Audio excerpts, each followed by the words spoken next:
Hello, boys and girls. It's your boy, King Jiffy Coates, and today we're going to be going through a new person on our sub, but we have read their story before. This is from the Briar House writer. It's like Burned Note, or I don't know their other ones they're most famous for, but they have like another story that we couldn't read because it is like getting published or something, or it's got the rights sold. It's got the rights sold. It's Burn Photo. Burn Photo. They are pretty big size author. Not that a lot of our authors that we've read are pretty decent sized and all fantastic, but I'm really excited to get in. This is called Miranda Liked to Lie on the Internet. It's a two-parter, and each part's a little chunky, but I'm kind of excited to get into this. I really liked for the most part, Briar Rose Drive. I think you got a little sloppy there at the end. The multiple endings kind of killed me, but everything else was really, really well done. Ben, do you have anything to add on this one? Nope, I completely lost our ad copy, so we're not going to make $1 off this fucking one, but it'll turn up.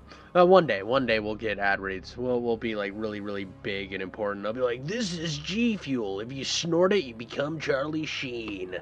But Yeah. until then, we're just big and lame. But I guess I'm starting us out on this one. It's it's got a little in quotations thing, and it's by a detective, which means that I get to do a detective voice, which inner Max Payne every single time.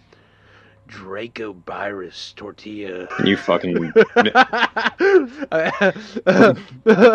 How do you say that name, dude? It's Draco. Draco Bisis Torta. Bisis. It's Bissus. Bissus. Well, I think I was close. Draco Bisis Torta. Still messed it up. Draco Bosiris Tortilla. Draco Bosiris Tortilla. I described them as Manson family if Charlie was considerably more organized. Their favorite hobbies are disemboweling animals and setting trash fires. Jesus. And setting trash fires, always with their calling card. The image of a tower with a dragon wrapped around it. What nerds. Cringe. They say they're possessed, that the Nephilim make them do it. This isn't more like Manson. Sorry, this is like that other guy who said he was like owned by the devil. What was that guy's name? The one that was like, I did it all for the devil. The devil made me do it.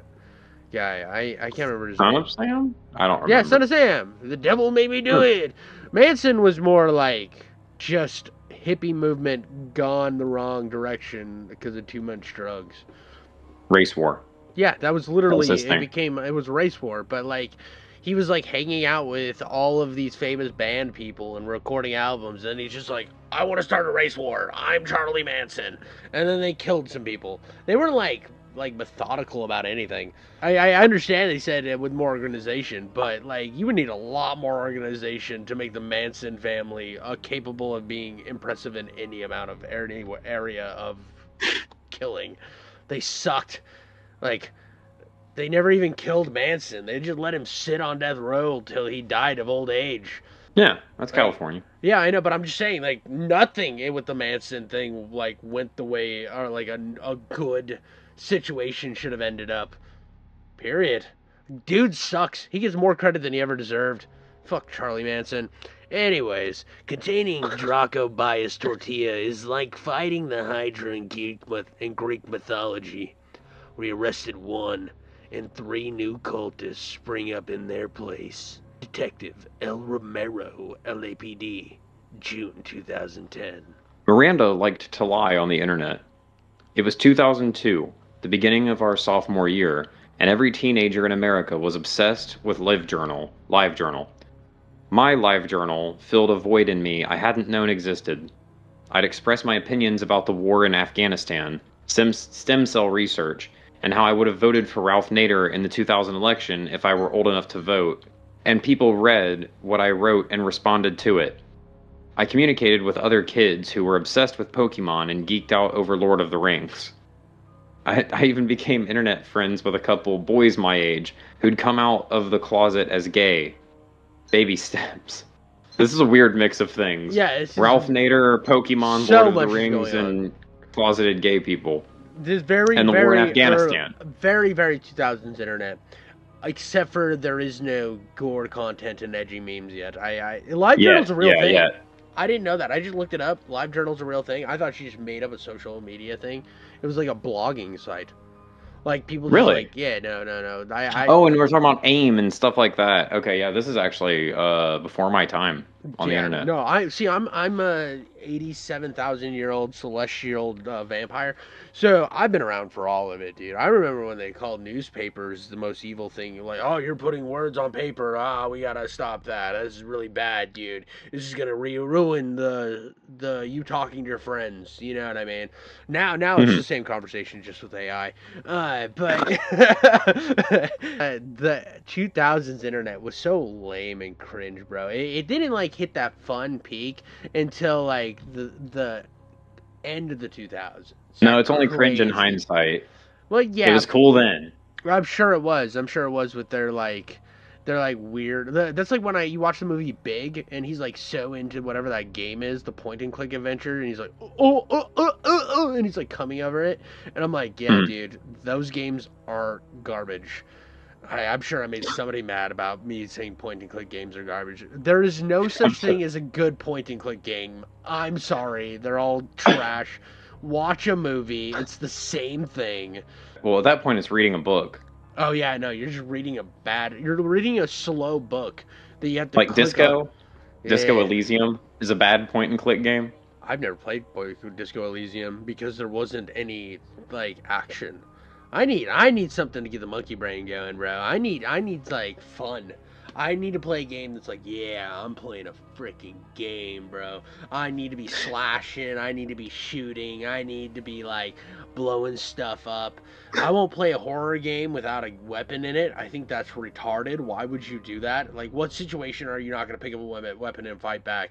And everybody's like, but it makes it scarier. You're Whoa, not the whoa, wait a person. second. Outlast Trials is a fucking banger. I don't like any of the All Outlast of the games. Outlast I hate games the are Outlast games. awesome I hate them. I'm like, why because you wouldn't you? can't hit stuff. Yeah, well, I would like the whole time I played like the first part of Outlast. I'm like, I would be hitting stuff by now. Do Like you I, say the same thing when you're watching like a horror movie? Are you yes, like, why don't you all have weapons? yes.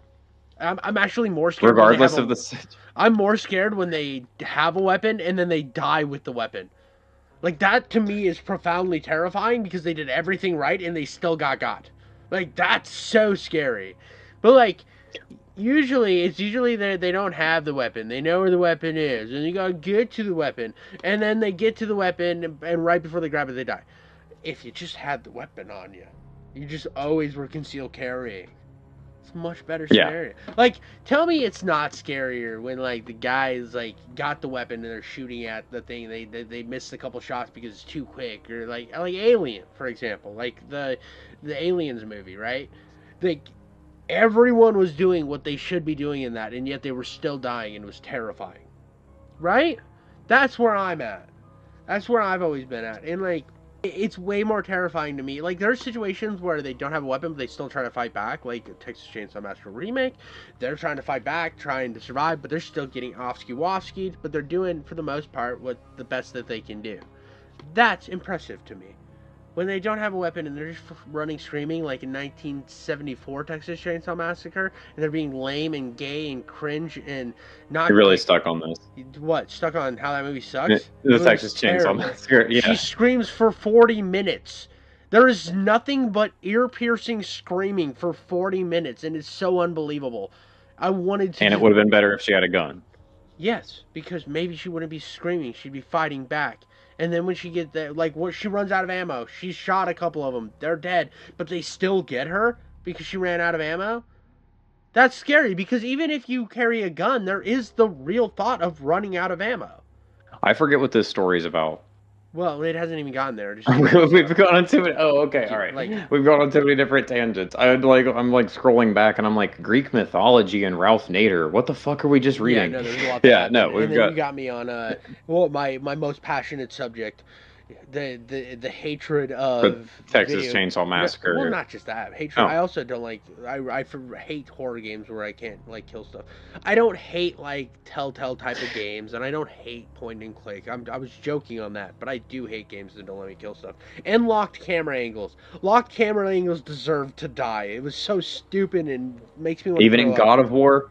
That's Okay, okay. I'm talking about like Devil May Cry 1. I'm talking Mm. about like Devil May Cry 1 and 2 and the Resident Evil locked camera angles. Like the early locked camera angles. Not where it's like zoomed out and you can actually see what's going on. Because there was like a big difference between showing me the entire room and then like a deep cut of the side where you can fully see what's going on. I hate when I'm like in a hallway and it's showing me only 5 steps of the hallway for it to change the camera angle to the next 5 steps, and it's like, oh, the game's scarier now because, oh, you couldn't actually see that there was a zombie at the end of the fucking hallway. It's at the end of the hallway. When you get in the hallway, you should see the zombie at the end of the fucking hallway, but you can't because, oh, it's scarier. That's not scary. You get halfway down the hallway before you see that there's a zombie at the other Yeah, end. that's I guess I fucking. kind of get what you're saying That's there. fucking retarded. And then it's like, dude, and they do the thing where it like does like 80 different directions. It can't just be like move down the hallway. So by the time you get to a fucking door, you get motion sickness, or at least I get really bad motion sickness, and I want to throw up every time I play those games. Every time, and I get a migraine. I don't know why anybody wants those back. Every time there's a remake of an old horror game, they're like, "Where's my tank controls?" I'm like, "Who the fuck is asking for tank Here's my controls?" tank controls. Yeah, people ask for that shit. It's baffling to me. They want like when That Resident is Evil 4 remake came out, they're like, "It ruins the game not having tank controls." I'm like, "Excuse me? In what fucking world are it's like we?" an action game. Yeah, who the fuck wants tank controls? It's baffling. It's mind-boggling. I'm ruining the story because you're not doing the job by killing me off, Ben. Shoot me. Oh, it's okay. It's all right. I'm just gonna let you keep going until I guess. Anyway, it doesn't matter. We communicated with kids who were obsessed with Pokemon and gay. All right, a live journal friend, Killahawk15, who I talked to on AIM, told me about another live journal user whose father was a higher up in the CIA. Sure he was. This girl claimed this girl is the fucking CIA. This girl claimed to be a cadet at a special high school for future spies. She hinted at secret knowledge of government conspiracies and told stories about posing as a decoy to trap sex traffickers and expose terrorist cells. Called shot. Half court. Oh my god. She's not lying. Killahawk 15 typed. She told us that Enron guys are going to get arrested like a month before it happened. What's her name? I asked. Cosmic Don't know. Blonde 87. Yes, I'm sure Cosmic Blonde 87 is a really reliable source. I'm sure a bunch of teenage girls are sitting around talking about how the Enron guys are getting arrested. This girl comes in the chat and she's like, "Hey, you tell your dads to go take stop to go short big energy over the next month because those Enron guys are going down. Also, listen to Lose Yourself." And do you guys think Brad likes me? All right, anyway. I found the page myself, then called Miranda. She was Cosmic Blonde 87. She'd used the same handle for her old Pokemon Blue version. Not how that works. The LiveJournal page, on which she described... Actually, that is how that works. I'm stupid. On which she described a mission to infiltrate a sale of uranium by the Taliban to the Iraqi Republican Guard. Clearly showcased her writing style. Miranda just laughed. Caught me. Are you going to tattle? What? No. I stammered. Why are you pretending to be Kim Possible? And how did you know about Enron? Miranda laughed again. I watch CNN. Schreiler? Who's that? Schuller. Again, I don't watch the news. The news is for people who want to be sad. In the 2000s, dude, I was just killing it in a different type of way. I wasn't watching the news. I don't know who Schluler is.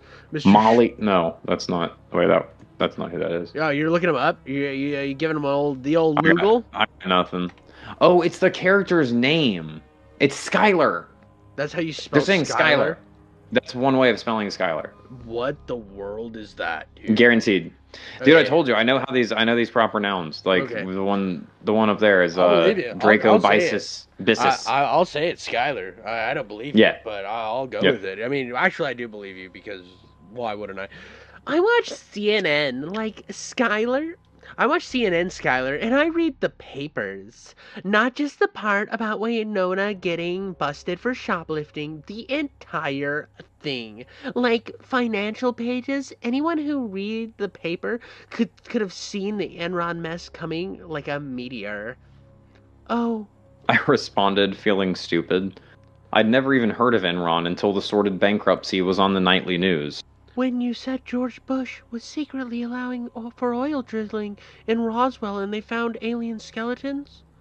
Oh my god, Skylar, I lied! I could hear Miranda rolling her eyes. Most of the account is just shit I made up. The trick is throwing in just the right amount of reality.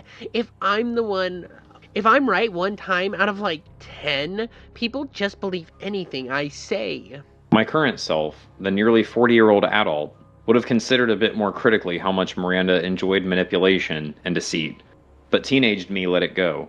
When it came to Miranda, I let a lot of things go. There's just these kids are so weird. I don't know, you didn't troll people on the internet when you were like young and on the internet? You didn't do any trolling, like at all?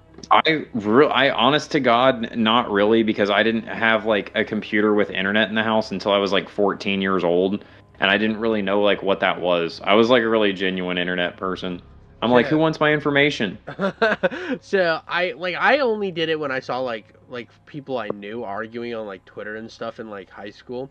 I would see them arguing and I'd be like, oh, this is going to be great, and I would be adding wood to the fire like as much as I possibly could, and I would be like, oh, did you know that this also was happening? Could you believe that they just said this? And I was like signal boosting their arguments so they were getting more mad at each other, and I would just. I guess I troll did them get into in yelling fights at with each kids. other. Yeah. Yeah, I guess I got in internet fights with kids. Yeah, dude. But that's about it, really. I didn't really know what like trolling was until later on, man. I'm a dumbass. I'm a moron. Well, see, it's fun, dude. I'm not gonna lie. Somebody the other day, like, I made a video, right? Or it wasn't like the other day. It was like a while back. This was one of my favorite things I said to somebody. It wasn't even that impressive, but somebody literally commented on my Black Mesa video because I happened to say that Half-Life Original was overrated, but Black Mesa was perfect because I liked the remake better. And I mostly glazed the remake during the video, but somebody had messaged that I was wrong, and they have played over 30 hours in both those games, and they know I'm wrong because of that. And all I messaged back was, Black Mesa is 15 to 20 hours, so you're telling me you played the game twice? Incredible flex.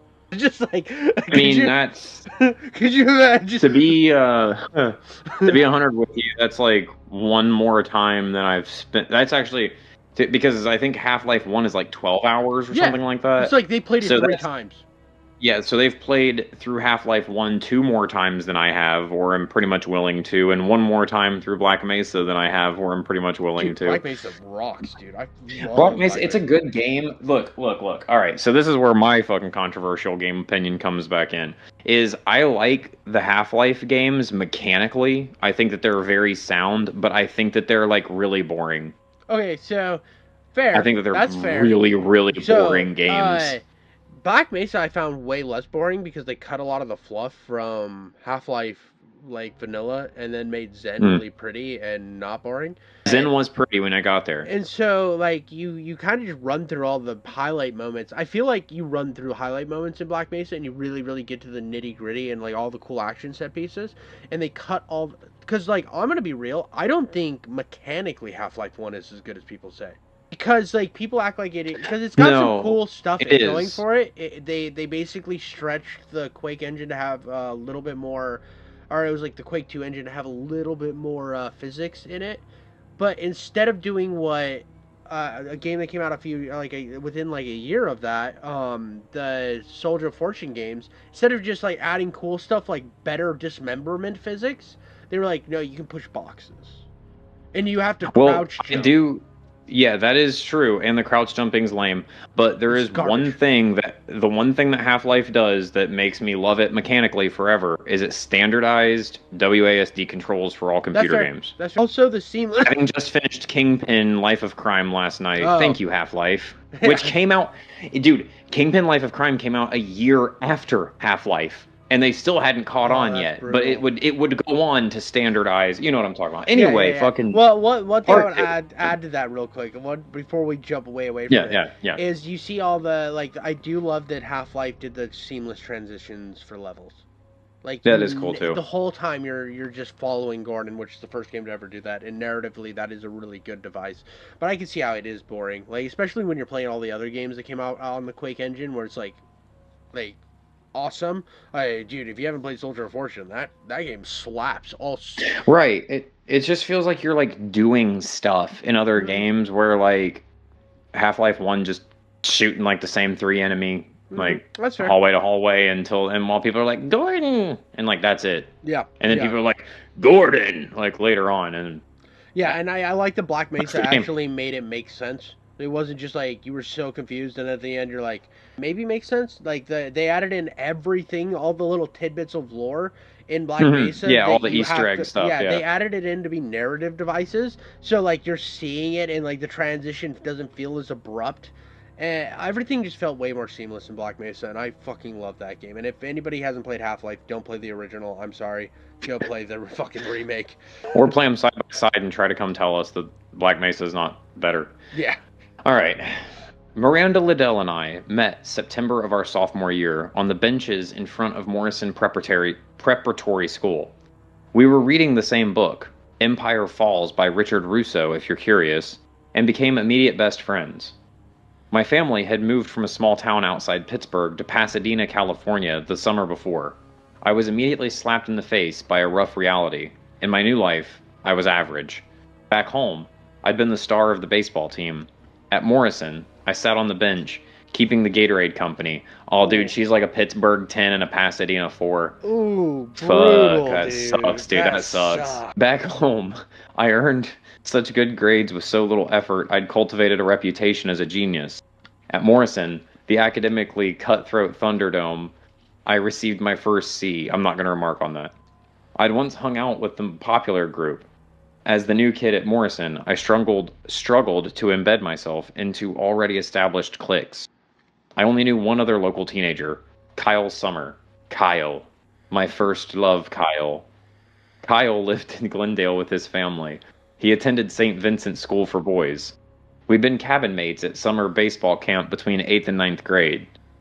I adored Kyle with his perfectly tousled auburn hair and crooked smile.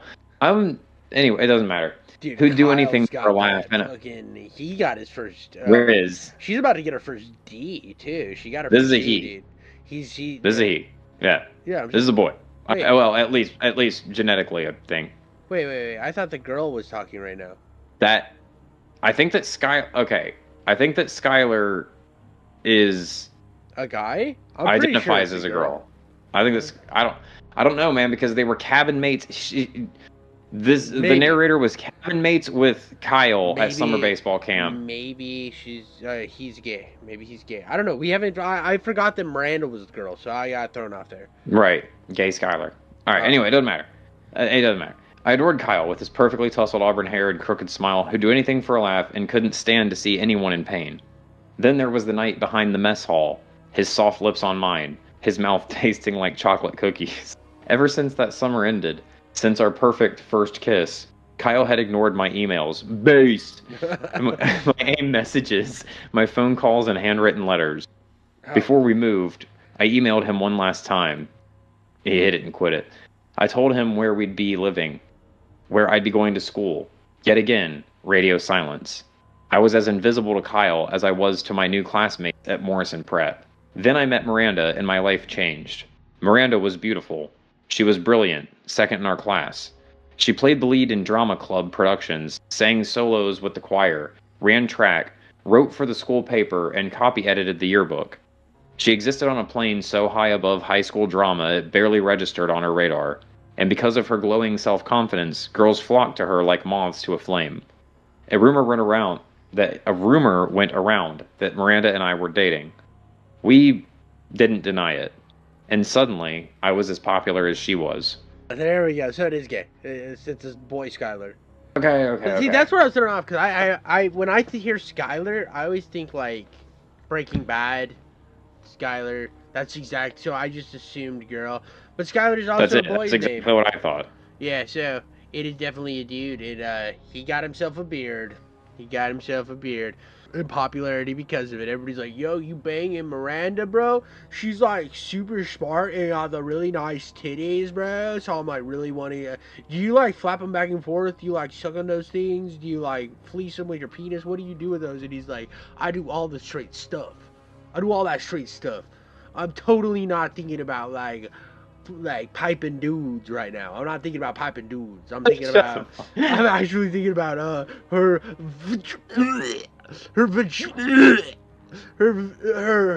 her boobs. I'm glad you went on that rant. Empire Falls actually seems like a pretty good book. I don't know. It just seems like a buildings roman, maybe. Bro, just heard. Set in the decaying, nearly bankrupt small town of Empire Falls, Maine, this is the story of the unassuming manager of the Empire Grill, Miles Roby, who has spent his life in the town. The town and Miles' life, to a large degree, is controlled by the Whitings, a rich family that owns the local factories and much property. Wait, hold on. In this book, it won the Pulitzer Prize. But does he get really upset and turn his tractor, or not his tractor, his bulldozer into a giant machine of death?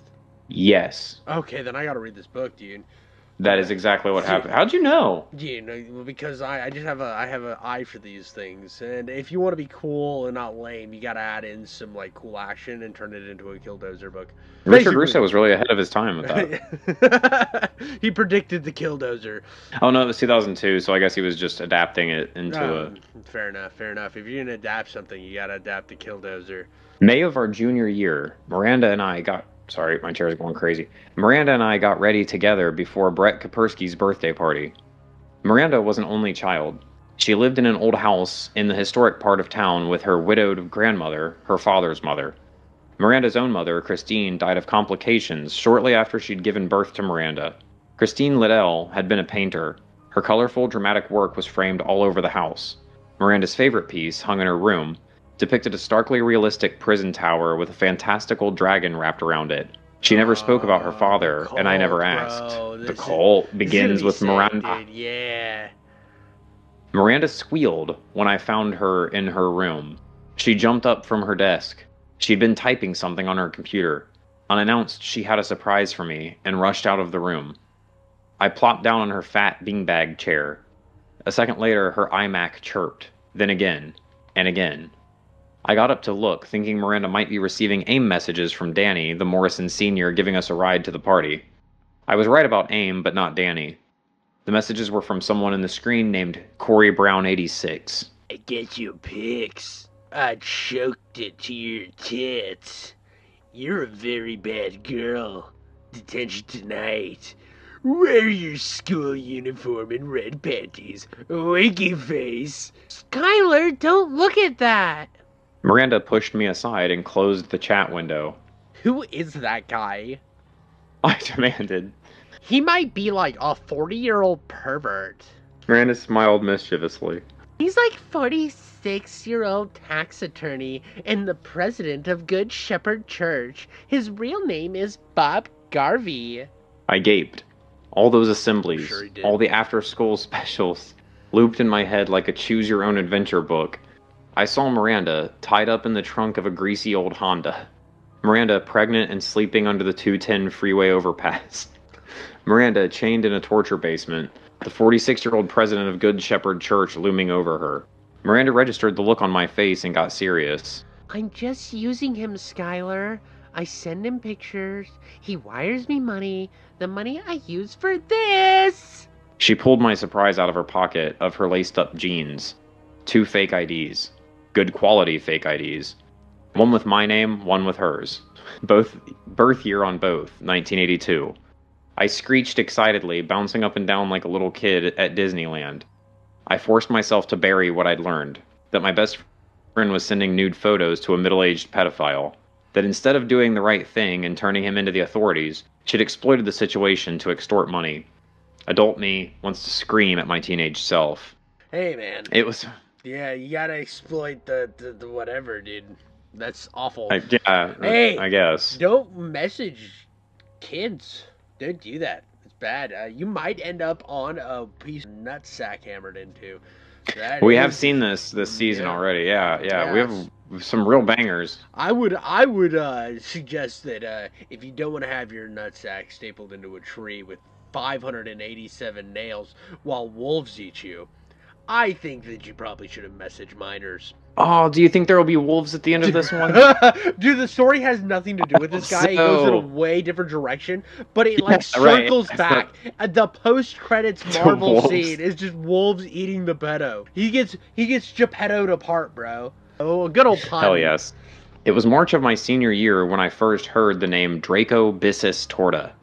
I was chatting with Amber when, a friend who went to St. Agnes School for Girls. We'd met in Saturday art class and bonded over our mutual love of Samurai Champloo and Miyazaki films.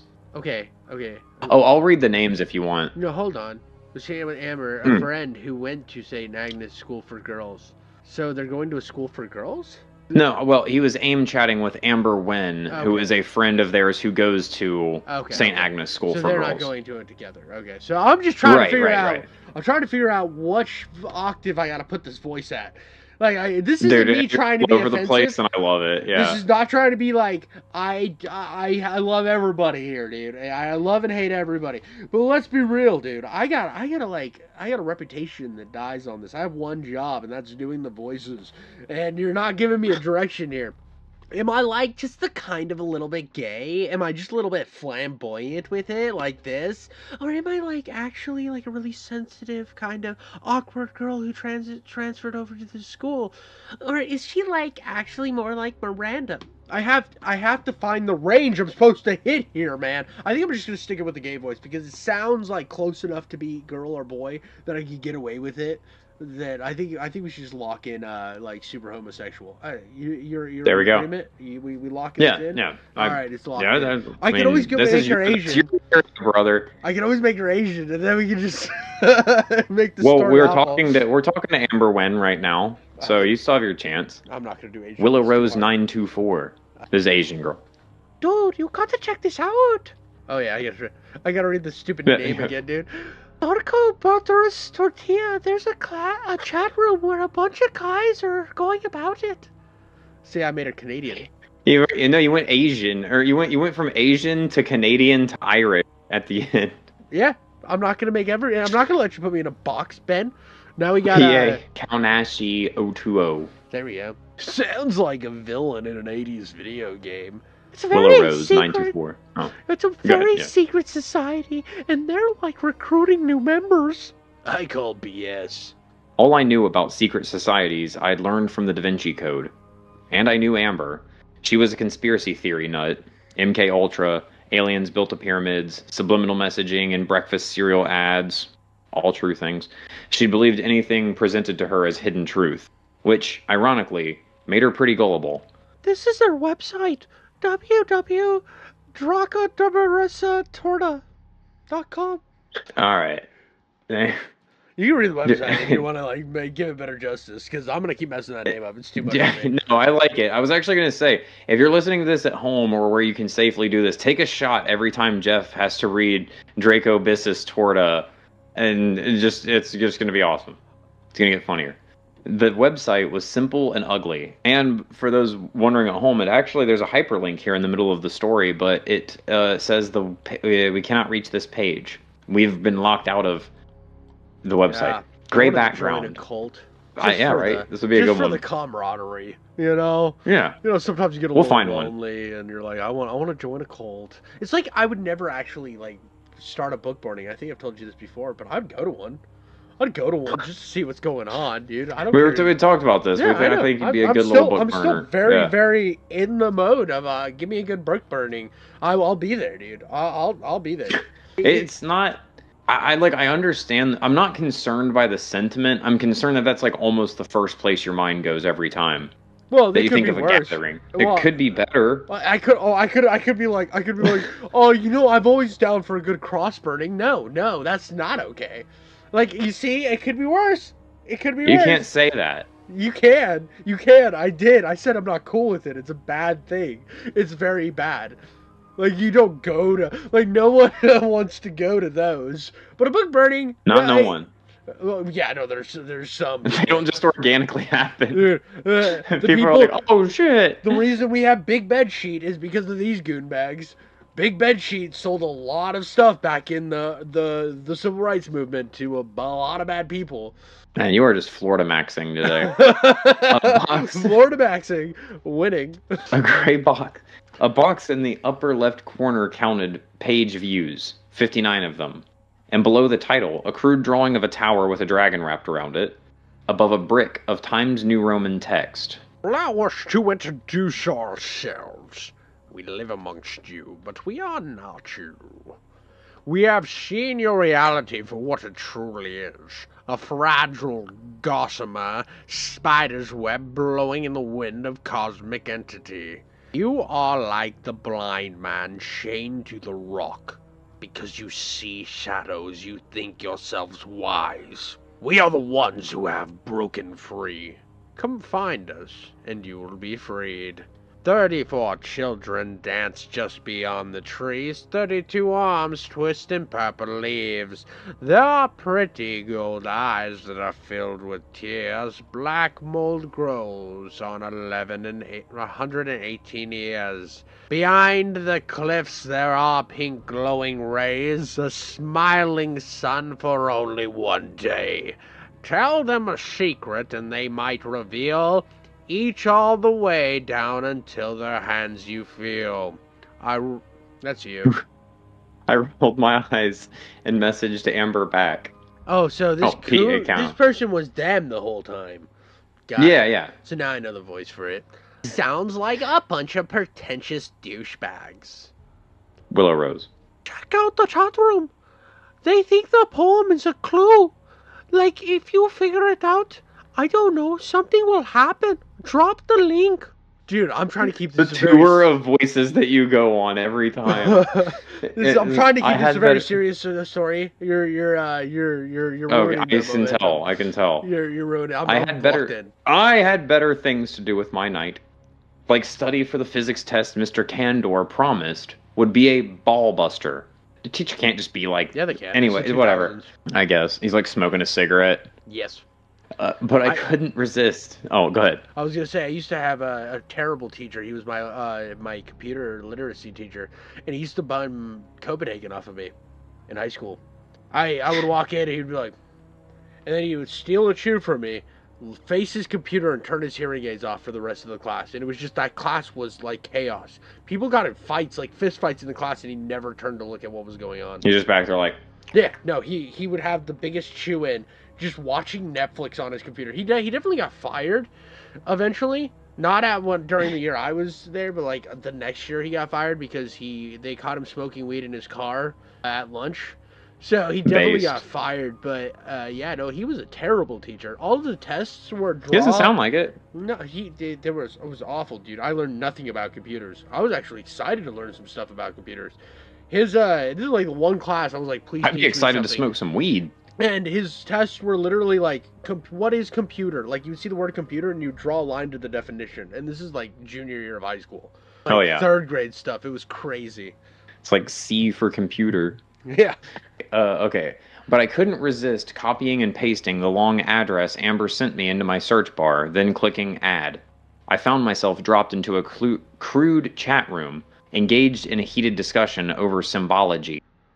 Warlord 8585. Stop obsessing over the colors, dumb shit. It's the numbers.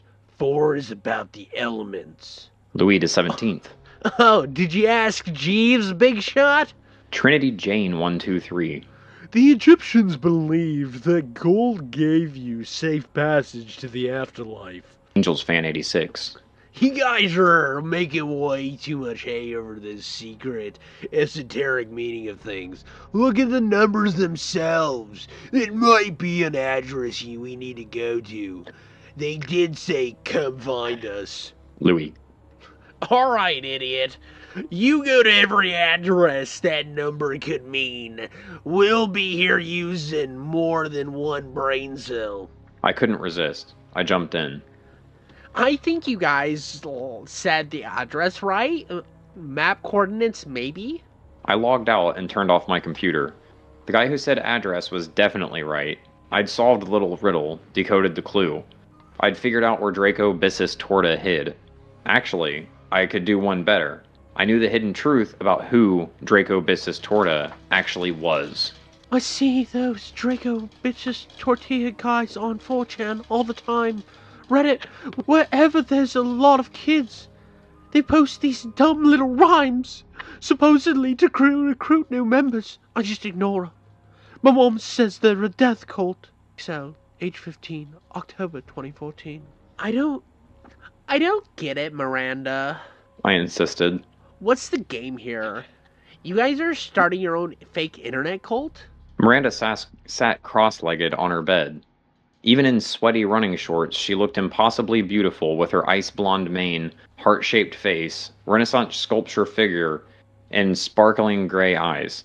She grinned at me, her mischievous Mona Lisa smile, the one that reduced prep school boys to mush and kept me following after her like a dopey duckling. It's not fake, Skylar, she said.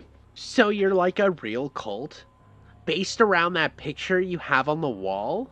I pointed to her mother's framed artwork, the beautiful dragon coiled around the tower, the crude mimicry of which decorated the bottom of the Draco Bissus Torta website. Miranda snorted. That's what tipped you off? I nodded. Her smile faded. Okay, fine. I made the website, but it's like based on a real secret society. My dad used to be a leader of a magical club called Draco Hibiscus Tortillas. He was like a psychiatrist for JPL. They only accepted the most brilliant as members. Your dad was like a scientist, but also Harry Potter? Miranda had never so much as mentioned her father as an entity. Not like Harry Potter. Draco Hibiscus Tortilla, they communicated with these half-angel creatures called the Nephilim, who were like banished to another plane of reality.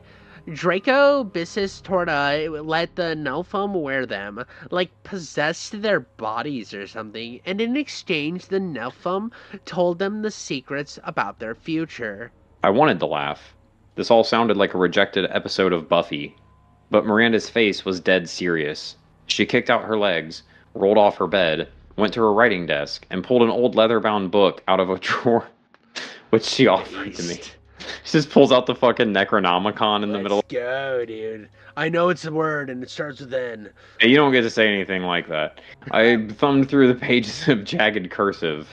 I found my dad's journal. She said.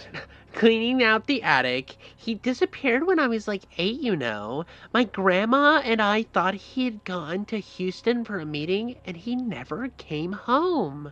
A flash of pain cut across Miranda's pretty face. My annoyance with her dissipated like morning fog. Draco Bissus Torta broke up before he vanished. It's like a band. She stammered. And I thought maybe if he's, you know, still out there and he thought someone was trying to start his old club again, then, you know, he'd come back to me. It's stupid. I know it's stupid. She hung her head. I didn't know what to say. I had 2 adorable little siblings and parents who came home from work every night in time for family dinner. Miranda had her grandmother, a dead mom, and an unsolved mystery. I guess the website is harmless. I admitted. I don't think anyone's going to take it seriously. I fully intended to keep my pretty little nose out of Miranda Liddell's new game. She could cope with her dad's absence exactly how she needed to. I'd focus on baseball and planning for college. Except that weekend, Kyle Summer called me. Hey man, it's been a while. I said airily. Oh, that was him. Careful not to reveal. You want me to read it again? I can do it again. Hey man, it's been a while. I said airily, careful not to reveal the pure bliss his voice inspired. Sky! Christ! Christ. The way he said my name set me tingling. I got your email. You live around here now, right? You go to Morrison? Yeah. I replied. How about you, St. Vincent, right? Yeah. I think we were on the same message board. Kyle said. Huh? You know. He continued shyly. My bad. I was reading ahead. Draco's butt is Tortilla. You're PK Koishi, right? You used that name when we played Mortal Kombat in town. I'm Angels fan 86. Of course. The chat room. Miranda's website. I did what you said. Kyle said. I looked up the map coordinates, 34, 32, and 108.01. It's in the middle of the Angels National Forest. Not sure what that means. I opened my mouth, prepared to explain everything to Kyle. To tell him the website, the riddle, and the entire recruitment angle was pulled out of thin air by a Morrison prep girl named Miranda, who'd read too many Umberto Eco novels. But if I tell him the truth... Oh. But if I tell him the truth, I thought he won't have any reason to talk to me. It's an old campground, the Blue Turtle. I said instead. It closed like a year ago, after a fire. If you look at the message, it's not the rhyme. Oh. There's 6 letters in different font than the rest, TURTLE, and the text is blue, not black. If you're gonna cut and paste it into Word, it's actually a really dark blue. I saw the weird letters in the rhyme, but I didn't get... I saw like TRTE or something like that, and I was like, maybe this comes up later, but okay. I honestly just thought that was like creative writing. Like formatting or something? Yeah, okay. We see so much different weird formatting here, like reading these type of things. We never know when it's just them being creative or it's something we're supposed to be reading. Yeah, exactly. Reading into, I should say. We're supposed to read everything. Somewhere between sophomore and junior year, Miranda and I had gone camping with a few friends at the Blue Turtle campground. After s'mores and ghost stories around the fire, the two of us went off alone to try and hike to a waterfall we'd read about and got hopelessly lost. We never found that waterfall, but we did find a large flat-topped boulder with jagged fissure down the middle, nearly slicing it in two, up against the rock face of a cliff. The boulder was covered in colorful writing, painted or etched with marker. Names, scout troop numbers, hearts with initials, an occasional opinion about sucking dick. Miranda hoisted herself onto the face of the rock. She stared into the fissure and squealed with amusement. Hundreds, thousands of folded pieces of paper had been shoved into the crack. I climbed up beside her. We unfolded, a handful of notes and read them out loud to each other in the moonlight. 5 years ago, I had an affair. Ray doesn't know Kimmy isn't his daughter. I stole my stepfather's car and crashed it. My brother got... Oh, this is a different person. No, just keep going with the same voice. This is all just... This is the sins of one person. It's just thousands of pieces of paper. I stole my grandfather's car and crashed it. My brother got blamed. He went to juvie and came out an addict. That's... okay. I killed Lou. I'm sorry. Some of the notes looked like they'd been there for years. We realized this was a confession rock of sorts. People, we're saying person, wrote down their secrets and shoved them into the fissure. After his funeral, I started going through to James's computer. I found messages between him and an older man, a Draco Boresis 30, recruiter. This recruiter told my son to drink antifreeze and suffocate himself with a belt. He said if he didn't, he'd be able to communicate with the Nephilim. They all say my son committed suicide. I call what the cult did to him murder. Linda J, bereaved mother. August 2018. I was cracking up the whole time you were reading. Laughing when you said the recruiter told my son to drink antifreeze and suffocate himself, but I had read ahead down to where it said Linda J, and I'm like, oh, he's gonna... That's awesome. My bad. They're like, Linda, go home. She's like, I can't until I find my son. I can't until I find my son. I'm sure he'll finally find freedom. You sure you know where we're going? Kyle asked. Trust me. It hadn't been difficult to find the Blue Turtle campground. I recognized the sign from the highway, childish Huck Finn lettering with backwards R's and a homely cartoon turtle. We parked and left the hard, bare dirt of the campground for a drive. Is Huck Finn? Do you think they're hard R's? But book burning! We gotta go to a book burning!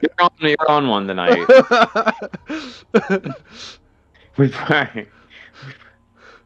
For dry, bushy wilderness.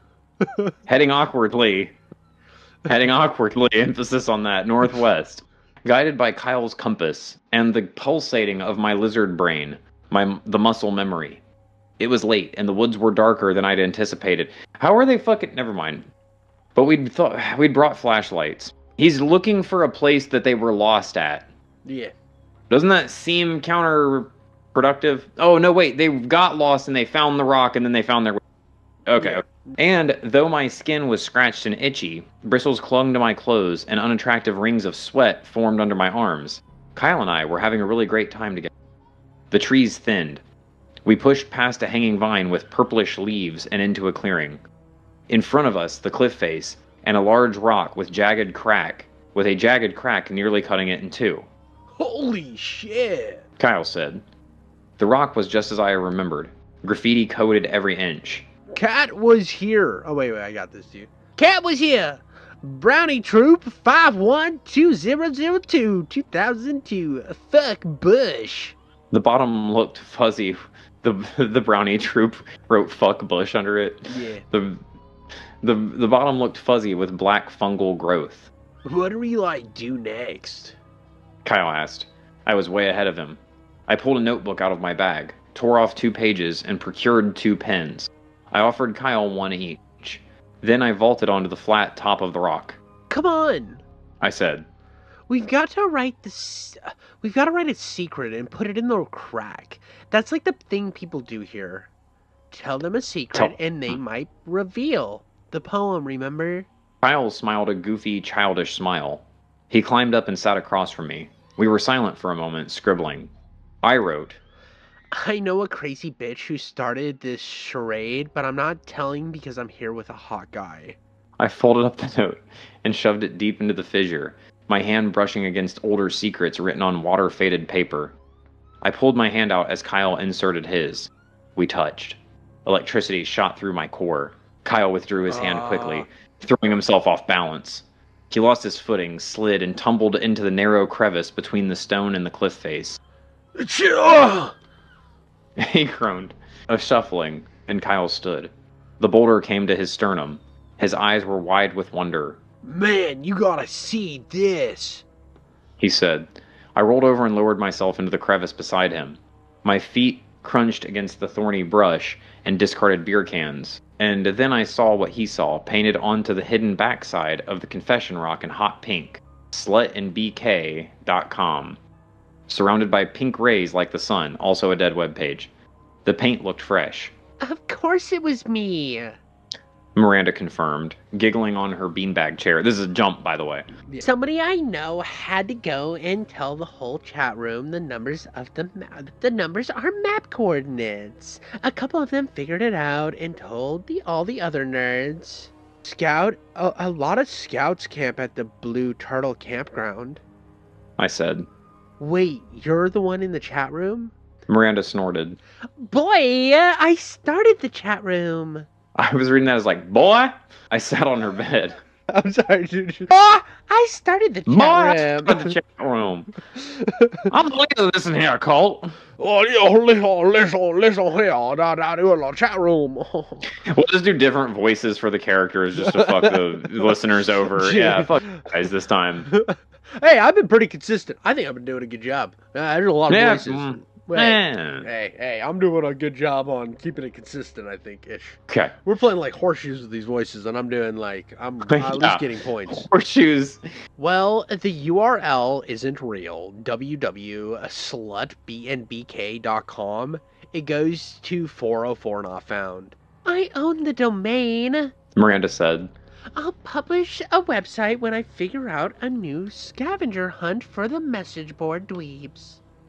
She grinned wickedly. Skylar, you're telling me you went traipsing through the woods to find a painted confession rock? Did you happen to go there with a cute boy?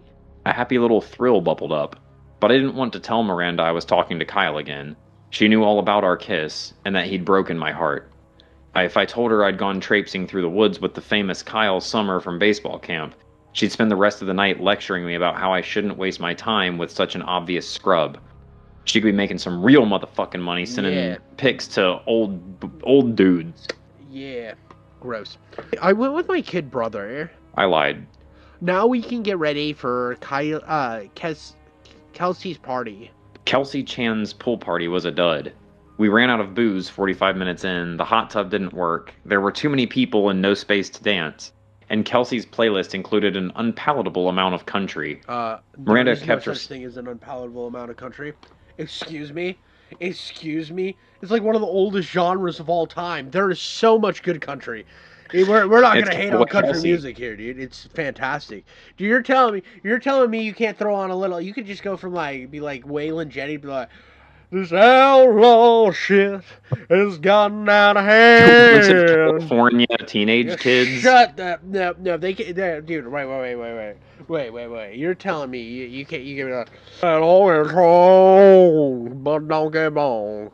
Ooh, shut your mouth, slap your grandma. There ought to be a law, get the sheriff on the ball. Lord have mercy, how she even gets them bridges on is that honky tonk, but honky tonk. You don't think that there's gonna be people dancing to that song, dude?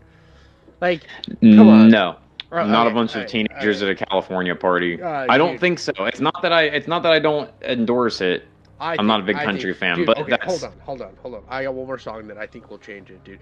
My red Solo cup, I fill it up. Let's have a party. Let's have a party. No, Toby Keith.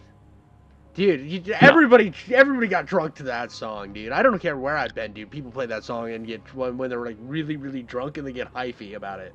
Like that. If I was super duper drunk, I'd be hyphy about it. Dude, yeah, that's what I'm saying. Like, it can hit it, and like that song lands every time. There's so many great drinking songs.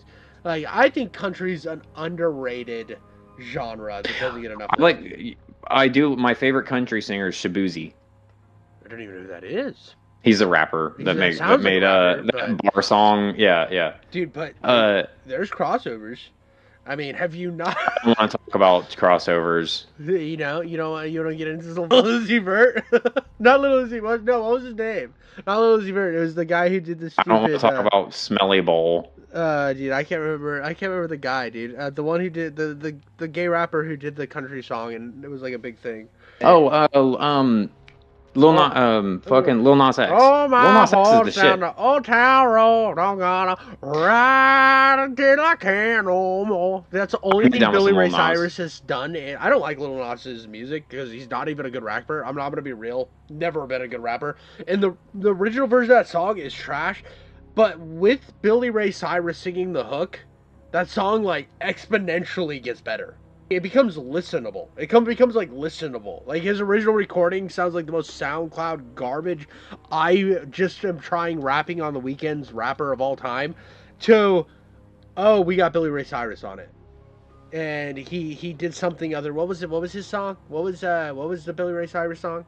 Dude, oh my god. Oh, it's gonna kill me, dude. Don't break my heart, my achy breaky heart. Yeah. I just don't think he'll understand. Cause if you break my heart, it's achy breaky heart. I just don't. I don't remember the rest of the words, but that was a good song. Like I said, an unpalatable amount of country. Miranda kept herself busy kicking Tom from AP Chem's ass at beer pong. I drank a cup of shitty beer, ate half a weed brownie, and escaped to my car. You suck. You didn't even bring any weird brownies. I stashed Miranda's father's journal in my glove compartment. Dude, yeah, bro, drink half a brownie and escape the party, and then you're sitting out there in the car. All right, time to read the Necronomicon. Yeah, exactly, dude. She'd given it to me, which is fucking crazy. I hadn't sat down and actually read it yet. I turned on my overhead light, leaned back in the driver's seat, and opened the leather-bound book. And then, like, a big fucking hand just comes right out of it, like, and just grabs him. What was that movie? Drag Me to Hell. That's very Drag Me to Hell. This whole thing is very Drag Me to Hell. Oh, dude. No, he starts, like, reading out of it out loud, and then, like, Deadites attack the party. Yeah. Bro, that would be fucking awesome if that happened. Well, you don't even know that it happens. You go back, he goes in to get Miranda, and the whole house is just covered in blood and, like... Yes, dude. Yeah. Gay ash. Let's see. I turned on my overhead light, leaned in the car, opened the leather-bound book. The secrets of a vanished cult leader seemed much more interesting than 100 teenagers grinding against each other in a tiny suburban backyard. To achy breaky heart. Yeah. Jake Liddell, Miranda's father, was a real piece of work. He called himself Jake the Culler, and he barely mentioned his dead wife or his little daughter. Instead, he wrote page after page of nonsensical chants and rhymes, apparently spells to contact and mind meld with the Nephilim. I'd be more concerned about when he did add his wife and daughter to that. Well, and we don't even know when Like, he wrote this. This could have been like this leather bound. This could have been like pre-wife and daughter. Like yeah, maybe he could after have he been a had, teenager at a party, yeah, eating weed brownies, and then yeah. going out in the car and yeah, Dude, exactly. dude's making a bunch of assumptions, and they make Judgy an ass out of Skyler. him and an ass out of him. That's all that's happening right now. Because maybe the That's wife but and daughter were the reasons why. Because we learned from the pub story that sometimes it sucks, but you got to leave your family and come back, like so that they don't kill your daughter.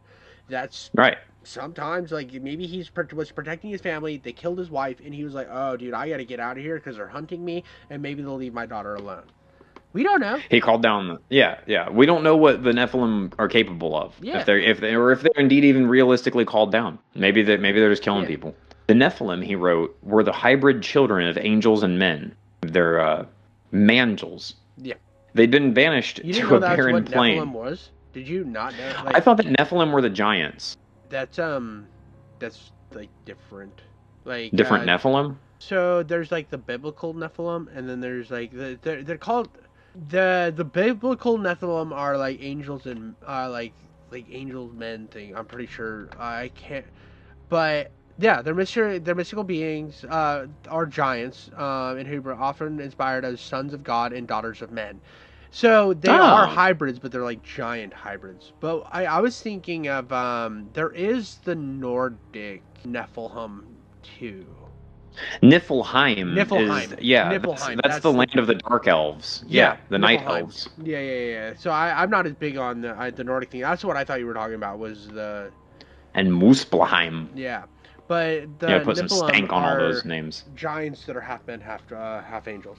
Gigantic angel babies. Yeah, dude. Dude, they We're say walking that. around like, Dude, could you imagine the poor like human woman that has that shooting out of her whisker pit, dude? Out of her slime caravan, her roast whisker beef, pit? her roast beef ham sandwich, dude. A giant baby angel is firing out of that slime slide into the world. Bro, it's breaking all of her joints, dude. That's so unfair of a birth. Like, ladies out there, like, my baby was 12 pounds when it came out, and you're like, ooh, ouch, painful. I'm so sorry you had to go through that. These people are like, my baby was 48 pounds and basically a full-grown man. So, yeah, as a baby, and he exploded my entire abdomen. But Yeah. they go to heaven automatically. I don't know if that's how they work. I don't know if they're like, Nope, you get to do whatever you want while you're pregnant with the angel baby, I don't know, and you still get to go to heaven. I guess that's how. I mean, if you're like a good guy, you'd be like, it kind of sucks for them. Dude, over under on Miranda's a Nephilim. She's not a giant. But if in this story, if they're not giants, maybe, dude, I could see it. They might be giants. She's rebelling against her angel. Oh, father. I said they might be giants. That's a band name, dog. Smoked weed earlier. Yes. Anyway, they did the Scrubs theme song. Oh. Yeah. If I knew it, I would serenade you, but I don't know the words. No Superman. That's it. That's the only one. That's the part I know. I've heard that song. Yeah. I didn't know that. I don't know the words to that one. One Hit Wonders. Yeah, there you go. Right. Yeah, we can just do that. Anyway, they'd been banished to a barren plain by the archangels, from which the Nephilim commandeered and possessed the bodies of the Draco Bissus Torta initiates. They craved human experiences. Food, drink, lovemaking rain on their faces. Are these things not good enough for you as an angel? They also had to take like you're not supposed to like have the same human desires, and free will is like a human thing. Again, I'm not like the most I know like. I'm taking that phrase. The whisker pit? Dude. Does it say that in the Bible? If the angels have vaginas? I don't know. Angina? Dude, my biblical like lore is very, very minimal. It doesn't. And again, on top of that, like my parents would like read me stuff as the Bible, like growing up, because they didn't want they were both two different religions, but like still under the like I think like the overarching Christian like giant flag. They didn't want it to be a deal, so they'd like read to me, and now I'm Muslim, so like got a lot of things going on here and a lot of different lore, and trying to keep it all. A lot of different lore. Hell yes. A lot of things pieced together, and I can't keep up with any of it. It's so What's the hard. extended universe? That's just the expanded universe. Okay. So we're gonna go. This isn't like an accurate. People are gonna get mad at me for saying this, but if we're gonna break it down, If people come here expecting accuracy, I'm gonna brother, give I'm you like sorry. the easiest breakdown of religions, right? So Mhm. like the beginning of it all, like in terms of like a lot of the modern religions, it's all based off of. It starts with the Quran or the Quran, the Jewish, not Quran, the Torah, the Jewish, that's Old Testament. That's the Old Testament. That's the Jewish faith. Well, the New Testament is like Jesus and stuff. That's Christians. So it's an Mhm. addition to.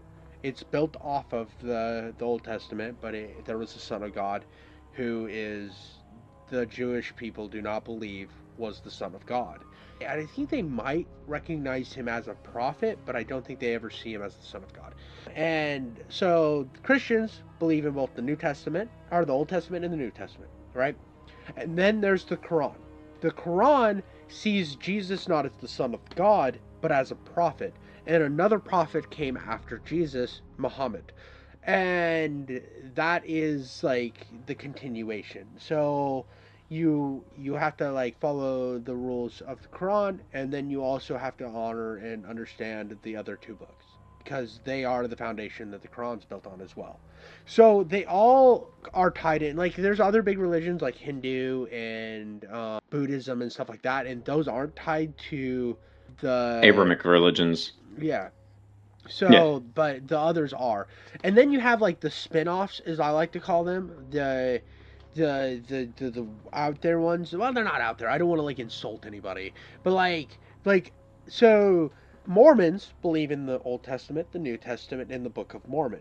The Book of Mormon it talks about how Jesus got to U.S. and Joseph Smith was contacted by God, and he found these plates, and he read the plates out of a hat. If you've seen the South Park episode, it's very accurate too, because they were actually grew up in a Mormon, like they were Mormon, so the South Park episode's fairly accurate on the Mormon religion. But if they're good enough, if they're good and follow the Mormon faith, they get like their own planet. But they aren't technically under the Christian. They're not like Baptists or anything, where they're still under the same thing. They're their own thing. They are a step away, kind of like Muslims or Islam is kind of a step away. It's its own thing. That's Mhm. why Mormons don't have the cross in the church. I think the only other like kind of one that I would be touched upon this would be the Jehovah's Witnesses, and they're Christian, but they're like like a very Psycho. serious.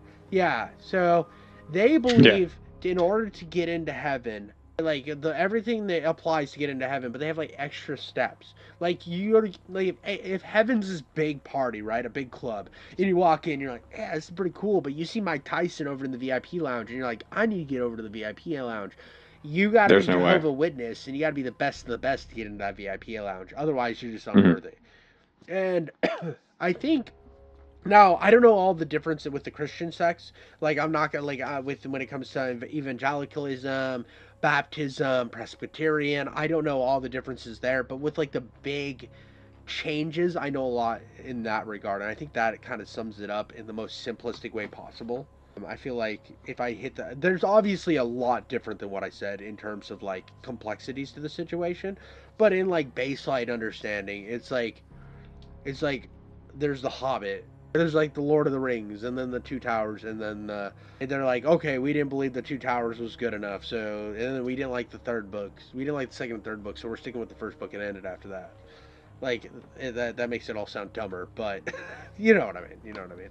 That's kind of the Theology gist. 101. Yeah. Theology for idiots. So let's see. Nephilim are Baron, Draco, Bisis, Toyota. I feel like I'm calling something up every time we say the name too. That's Yeah, starting no, to this is fucking make me definitely that. uncomfortable. Let's see.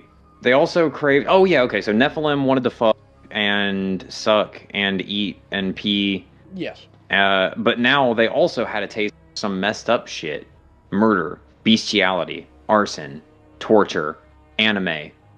Jake described the Draco buys us Toyota's rituals in great detail.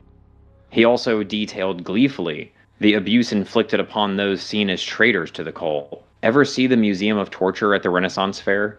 Yeah, think along those lines. And his most virulent vitriol, fuck you, was reserved for those who had defected and tried to form their own groups, to use Draco Bisis Taco teachings for their own benefit. In the end, Jake the Culler's writings devolved into nonsense. He'd given too much of himself to the Nephilim. He'd driven himself mad. It was there, as his disjointed, frenetic prose gave way to his syllables like childhood scribbles, that I realized the weed brownie must have been made of more potent stuff than I thought, because my eyes were swimming and a smoky gray haze hung in the air around me. Dude, it is Evil Dead, and either that or something in my close vicinity was on fire. My hands burned. Yeah, like the car's on fire. Holy shit! He's sitting the in car a Pinto that's on fire. Just reading. Yeah. This shit's fire. There's like dude. a demon sitting next to him, shit, poking fire, the dude. dashboard on fire. Let's see. My hands burned. The diary, Jake the Culler's scrawled final words, emitted black smoke like a tailpipe. I screamed. I dropped the book, then pawed at the door handle and rolled out of the car into damp suburban grass. Shifted my body back and forth like the fire drills had taught us in kindergarten. It did me no good. The smoke coalesced like blood into a suffocating blanket that scalded my throat and stung my eyes. So I forced them shut and buried my face in my arms and let the darkness swallow me whole. I don't know how I got home that night. After Jake the Culler's diary began bellowing smoke, there's nothing in my memory but a black spot. The next thing I can recall is my ringing cell phone. I pried open my itchy eyes, and it's a what is it, a ringback tone? Yeah. Because early 2000s. It's like, bend over, flipping and reverse it. Like while he's like laying there, like passed out. What was yours? What was your ringtone in the 2000s, bro? Dog. Okay, this is all right. So here's some embarrassing. So, all right, my first and pretty much only cell phone when I was a young teenager was one of the Nokia bricks that had the antenna that you pulled up, and it had the like the chirp, and it didn't have texting on it because my mom thought that was the devil. So, also it didn't have like the internet. I couldn't get ringback tones when I was a kid. Like I wouldn't have been able to add that to my phone bill, that stuff. So what I had to do was I went over to my friend's house, and with his absolute ass desktop speakers, I set up a voice recording. Yeah, I did the same thing. For the Beautiful People by Marilyn Manson, and recorded it, and I was like, this is gonna sound so fucking good, dude. And then when I like played it back, it was literally just like yeah.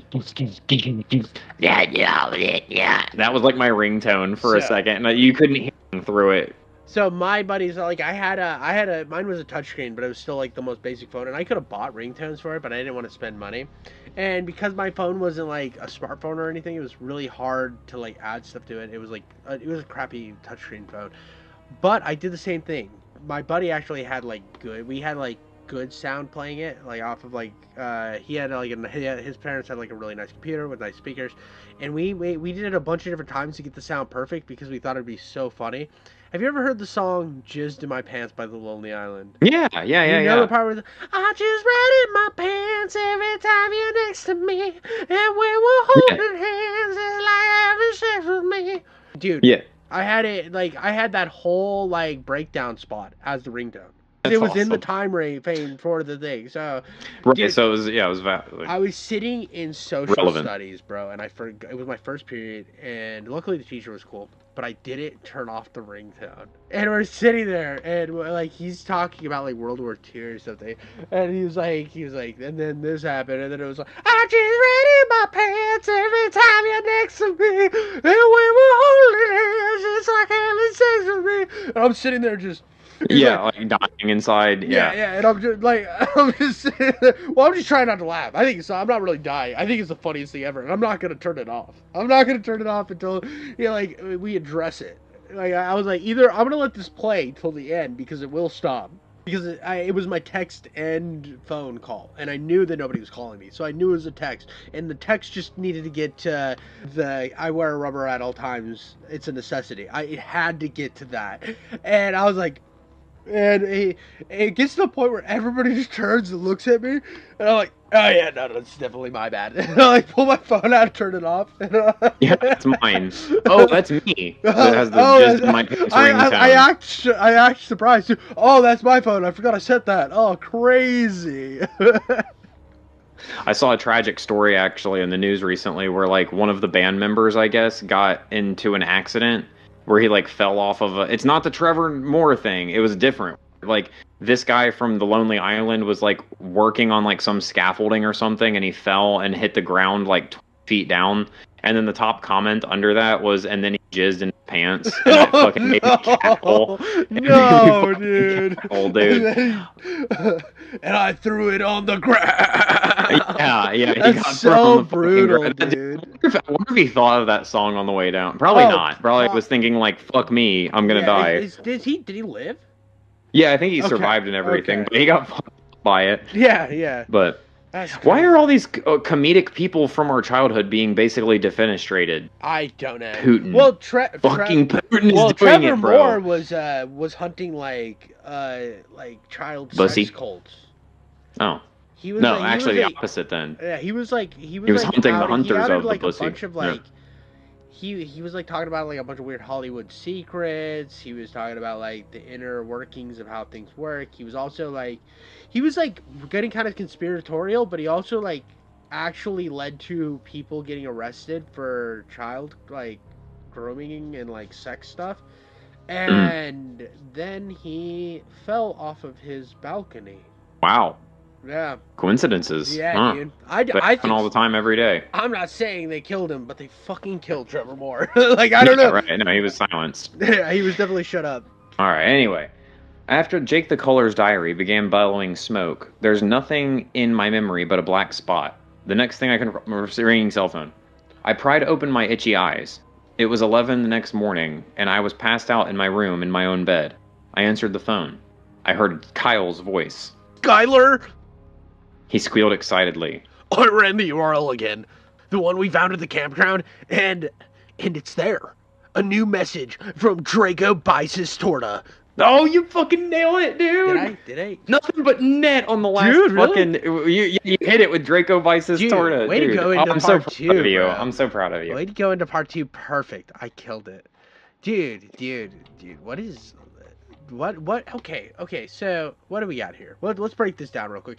I'm in and out on this story, and I know that part of that's our fault. I'm in and out on this story. Yeah, we can tell.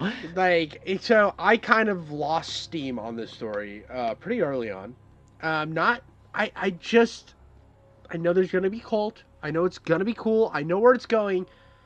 I feel like we're getting, and this is something she does really well, is create like dialogue, and she builds this world of like teenagers and stuff, and this is really well done. But it's getting a little CW-y, like 2000 CW-y, like Buffy the Vampire Slayer-y, where You mean like early 2000s horror movie? Yeah, very Like where this takes place in the early 2000s? I understand. It Genius mode. It works great for that, but I'm getting stuck in the sauce a little bit. I'm getting stuck in the sauce. We're definitely getting lost in the sauce here. Because we got the girl who's telling lies on the internet, and then we go to his romance with Kyle, which is...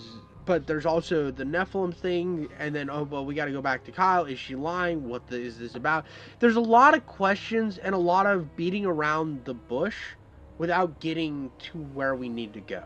This is because me and you are, like, we see this all the time. Like, this is the same pattern we see where it's, like, the aloof love interest who's going to be, like, kind of an anchor, but also probably kind of a liability at the definitely ends up with some kind of scar or something before the end of this, but they're definitely going to make out.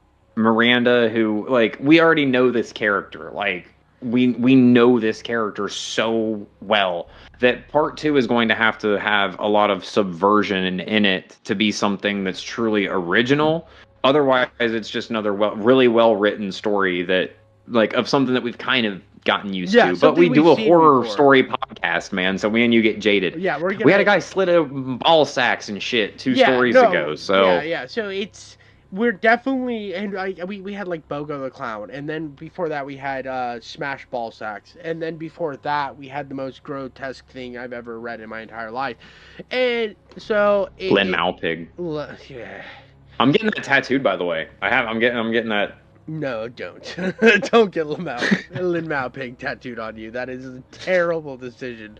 But no, I mean, I don't want to, like, I kind of feel, and that's kind of why, like, I wanted to, like, kind of proposition where you think we're at compared to where I'm at, because I did get a little lost in the sauce, and I don't want to be that jaded, it's not good enough for me, or something like that. Kind of feeling where I'm just, like, not in it, and I figured you would let me know where you're at. Okay, all right. So here's actually the really cool parts to it, from what I've seen so far.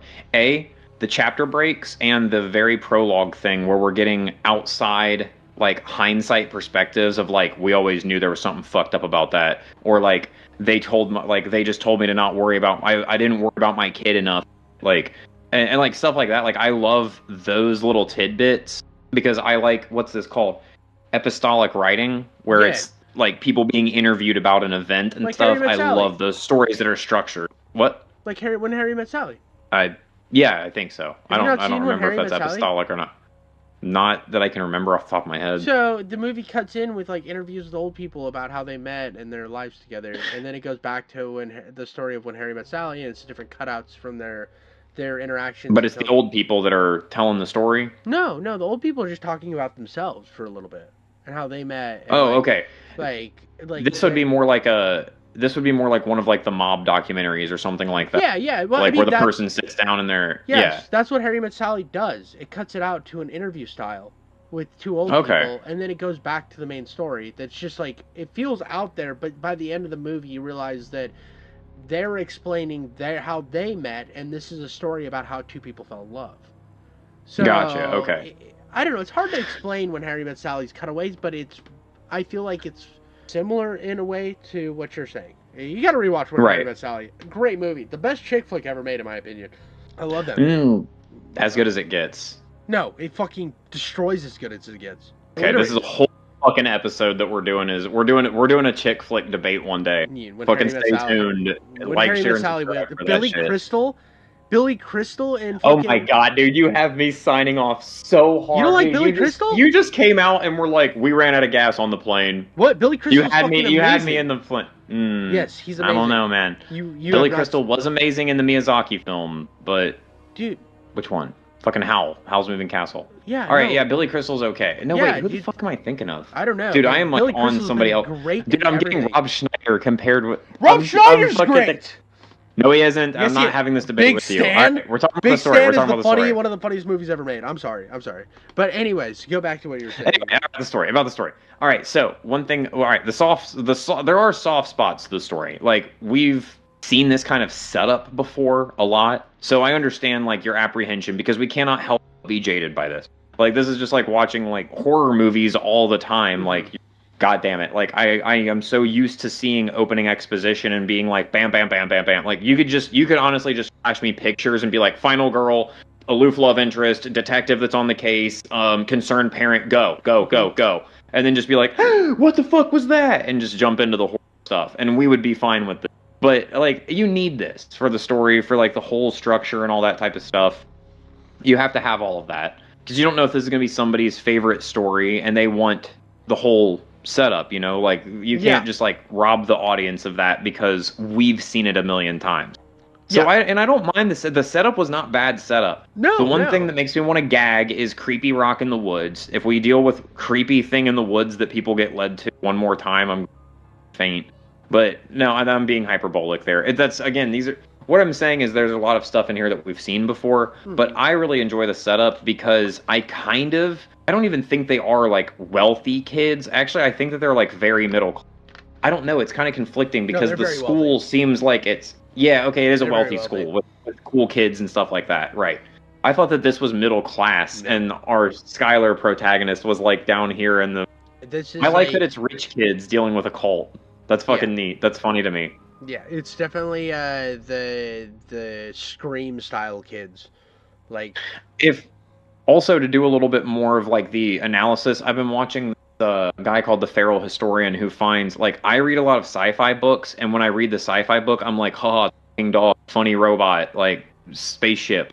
Like, this guy, he's like, this is what those things really are and what this book represents and is trying to tell you and stuff. So, like, let me try to do a little bit of that. So I think that, like, a lot of what this story is probably about is looking back on, like, because it has a lot to do with early internet, with websites made by kids and being shared in AIM chat rooms and stuff like that. There was a lot of anxiety around that and a lot of weirdness, because for as scary, the internet's still scary today, but scary in a weird, different direction where, like, everything is tracked and uncaring. Yeah. Back then, there wasn't even being tracked. Like, you just fucking disappeared, and the cops were like, "What's a Yahoo?" Yeah. Like, whenever they would pull up and stuff, they'd be like, "We got Rolodex back at the fucking office. We don't do that."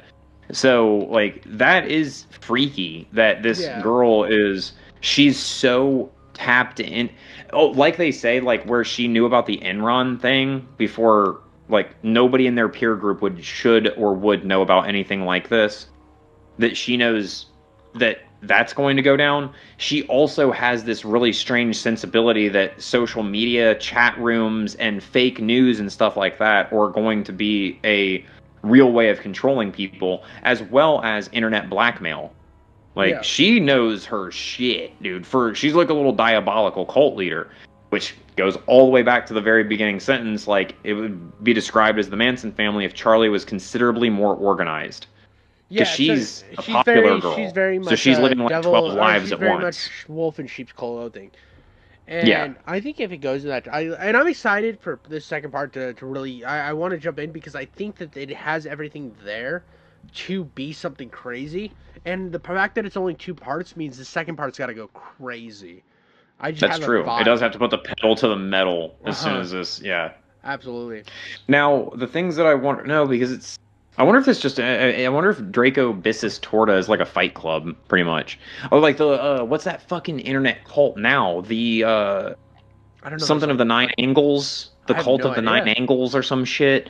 Yeah, dude, it's like this internet cult thing that, like, little doomer children and adults and stuff like that use to, like, groom fucking vulnerable kids online and stuff like that. That's what I'm getting. Like, that's the impressions that I'm getting from this Miranda girl. She's, oh my god, what is it? She's, like, inventing crime. Yeah. Like, this is before all of that happened, or before these kids were privy to any of this type of stuff, that she's, like, on some next level stuff. She's already got kids going out in the woods. And going on. I mean, actually, she did inspire a cute meet, though, like with Kyle and Skylar.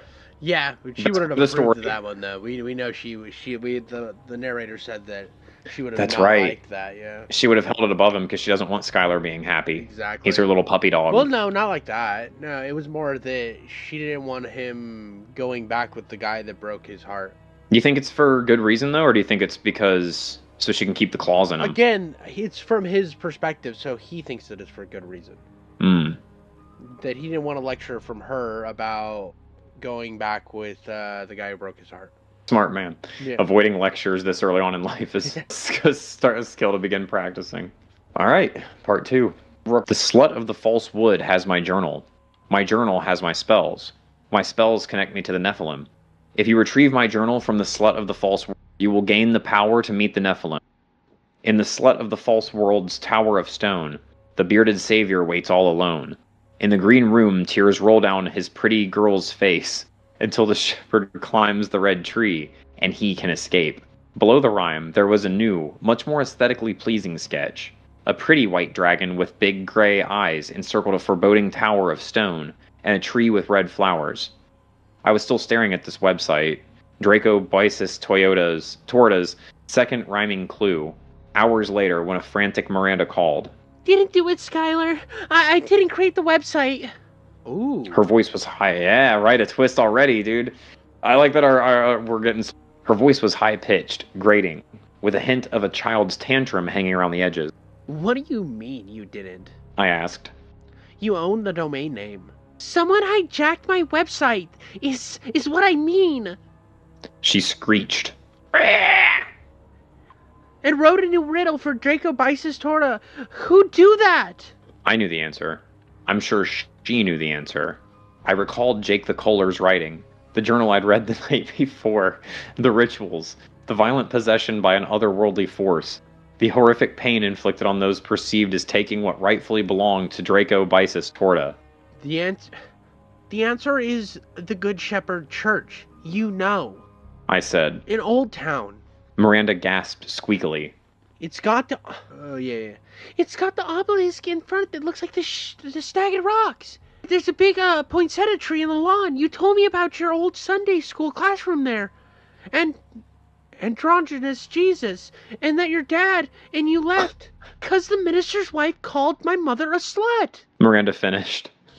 You don't think... Yeah, I thought.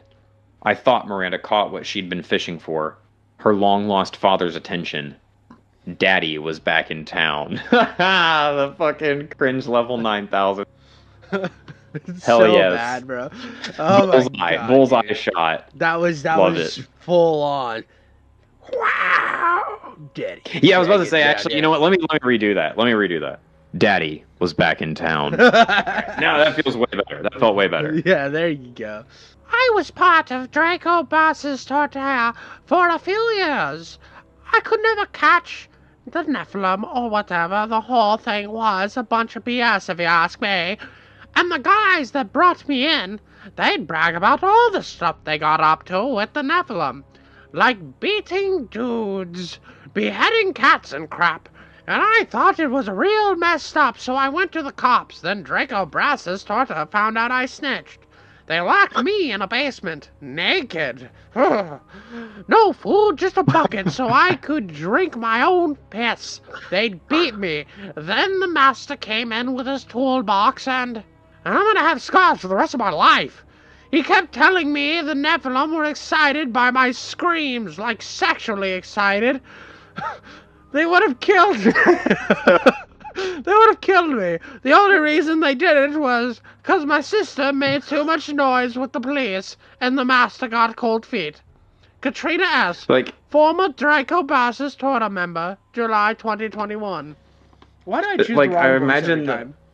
I don't know, but I love that you do. That's what I said. I like that your voices have just been all over the place this entire time. I that. But I like to think that the master said it exactly the way she said. The Nephilim are excited by your screams. Like, sexually excited. I would kill you.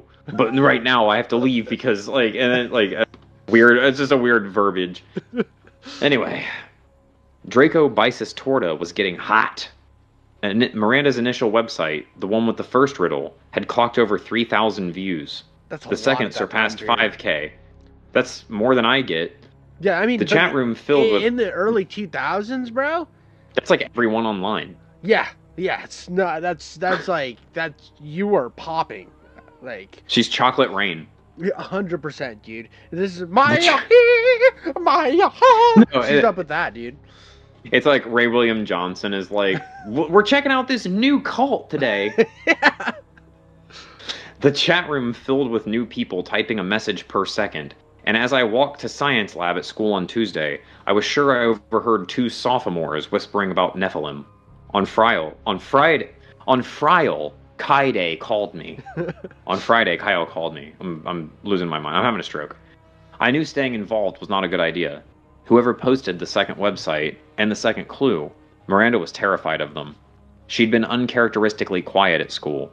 There were dark circles under her eyes, and she hadn't bothered to put on makeup. And if Jake Liddell had truly returned from the void to reclaim his place on the throne of Draco Bisis Torta, well, I'd read his journal. Daddy was depraved. Jesus. Stop doing that. Please stop fucking doing that. Make him say daddy. Fuck, man. I signed myself up to a bit. I gotta commit. Daddy was depraved. Alright, I can't sell it the second time. But then Kyle called, and I gave in. I told him I'd solved the second clue. The answers we sought could be found in the Sunday school classroom of a Pasadena Presbyterian church. His voice went low, like the purr of a cat. I was a genius, he told me. And since our adventure at the Blue Turtle Campground, he hadn't been able to stop thinking about me. We made plans to break in the next Friday night. Kyle looked ridiculously attractive when we met outside the Good Shepherd Church, dressed in a beanie and a black t-shirt that accentuated his toned arms. The church wasn't difficult to sneak into. The 2 minutes with my lockpick later, I had the broad oak doors open, and we walked together in the quiet nave. I wasn't as familiar with the church as Miranda, but my younger siblings attended the attached elementary school, so I could find my way around. We turned on our flashlights. I led Kyle through the hallway between the pews and into an alcove and past the back offices, before we came to the green door of the Sunday school classroom. On display were dozens of rambunctiously crayoned images torn from biblical coloring books, and construction paper angels with cotton ball wings mounted on a background labeled Heaven. Right behind the teacher's desk, a bearded but distinctly feminine cartoon Jesus perched, surrounded by a crowd of racially integrated children. Kyle gasped. What a place for him to go. Oh, oh God. I just started screaming. Oh, they're not all white. Oh, Kyle. Kyle, that's so not progressive of you. We're in California. Stop. Not in my backyard. Not in my backyard. I'm changing neighborhoods. Not my Jesus. Holy shit, you were right, man. Oh, wait a minute. Holy shit, dude. You were right, man. Holy shit. On the well-used whiteboard, a message had been written in bright red marker. The Painted Rock. Midnight. Sunday. Below the message, a detailed drawing of the now familiar tower with a dragon around. Kyle pulled his Canon power shot out of his bag and snapped a picture. Then he turned to me, eyes wide and wild. Or did we make it? Did we solve the puzzle? And get accepted into Draco Barsis Torta? I don't know. I said. I guess we need to go back to the Blue Turtle campground in the same rock to find out. I don't get why the narrator's not telling him what's going on. I don't know. Kyle's... Kyle is... I think the narrator at a certain point is also kind of liking the attention he's getting from Kyle. So he's scared to ruin this because this is like a thing they got going, and he knows that once Kyle is disinterested, he's going to leave. I mean, we already saw they had the hands touch, and Kyle's like, I'm not into this, right? And so without this, would they even hang out? I don't know, man, because then Kyle called him and told him he just couldn't stop thinking about him. Yeah, but at the same time, I think it was just to get more... You think he's leading him on? I don't know. I think maybe not as much anymore, but I think the narrator thinks that this is the one solid thing keeping them together. Okay. Kyle's handsome face broke into a goofy smile. He threw his arms around my neck. I hugged him tightly, breathing in his gym sweat and body spray smell. He pulled back. Then he leaned in and kissed me. He tasted like the mint Altoids he always carried. Tap, to tap. Yeah. Here you go. I let go of Kyle. He pouted like a kicked puppy. Did you not want you? Shh, I whispered. I think somebody else is here. Tap, to tap, tap, tap, tap. We both froze. Coordinated thuds echoed through the church, like a whole crowd of people rhythmically tapping their feet against the hard concrete floor of the nave. Kyle and I glanced at each other. Time to go. I turned out the lights in the classroom then. Daddy's here. Side by side, we flipped off our flashlights and tiptoed back to the front of the church, our way illuminated by moonlight through the large windows of the nave. I think we both tried to convince ourselves we'd been busted by the local PD, that we weren't in any real danger. We emerged in the nave. A shadow moved, then another. Kyle yelped and grasped my hand. Tap, tap, tap, tap, tap, tap, tap. And then they were everywhere, emerging from every dark corner. Figures in floor-length black robes. In unison, they took a step. They blocked the front door, blocked every window and corridor that could have been a means of escape. There were at least 30 of them, every face obscured by heavy dark hood, like an army of grim reapers. Tap, tap, tap, tap, tap, tap, tap, tap, tap, tap. You guys get the point. The hooded army took another step. My blood froze in my veins.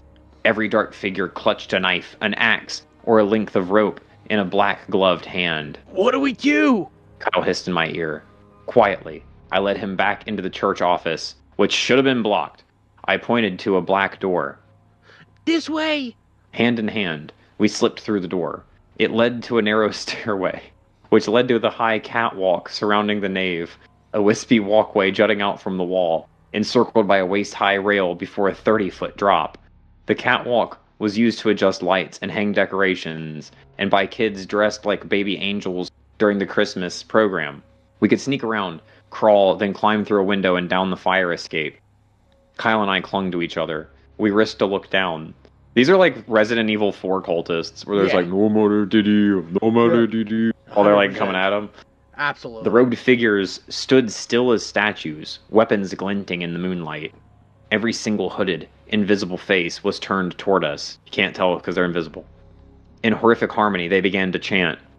The chant started, melodic and mournful, the sort you'd expect from 12th century monks. Then it dropped, lower and faster, and faster and faster, frenetic scales falling to pitches like the rumblings of the underworld. They're like starting like a beat. Yeah. Like they're all, and they all start like clapping and like stomping, and then one of them comes out and just starts like freestyling. Well, it would 100% be Tech 9 because he just does anything with everybody. This is just Tech. No, this is Tech 9. Tech 9. I'm a little dysfunctional. When he comes out, don't you know? they're all just they're just like technicians worldwide. Then rough hands pulled my hands behind my back. I twisted and struggled, caught sight of Kyle, and let loose a scream. Thick ropes of black smoke, like the smoke emitted from Jake Liddell's diary, wrapped around him like muscular arms. I looked down. With horror, I realized I'd been similarly bound, my limbs pinned to my sides in a suffocating embrace by hazy black cords, writhing and constricting like snakes. Slam!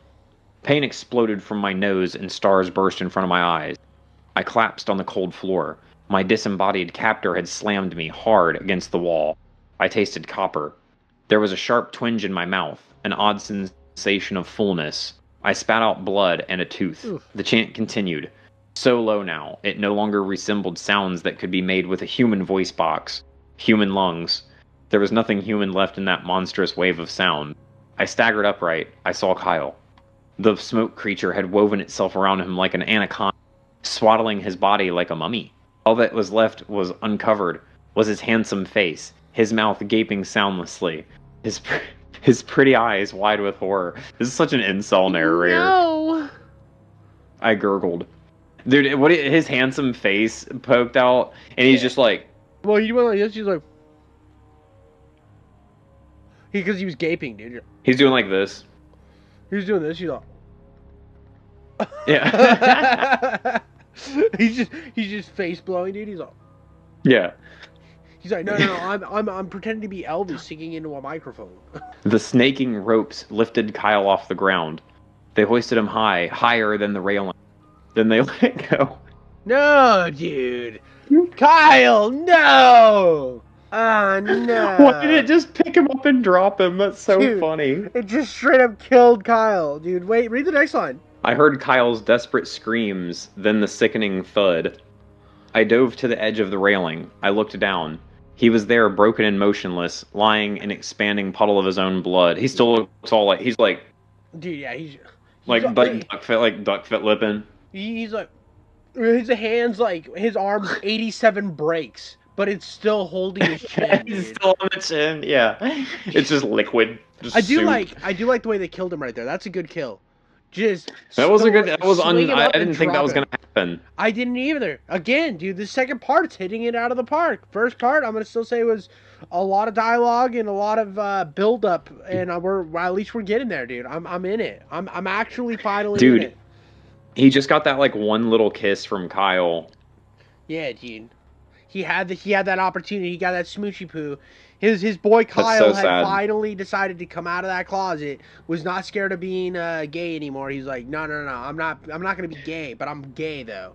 He's like, He came out of the closet, gay. and then just like there was no floor outside of the closet, so he just was being Looney real Tunes gay by off the staying in side. the closet, right? He was being real gay, being real lame ass. Yeah. And then he was like, I'm not gonna Yeah. be gay anymore, dude. I'm coming out of the closet and telling everybody I'm gay.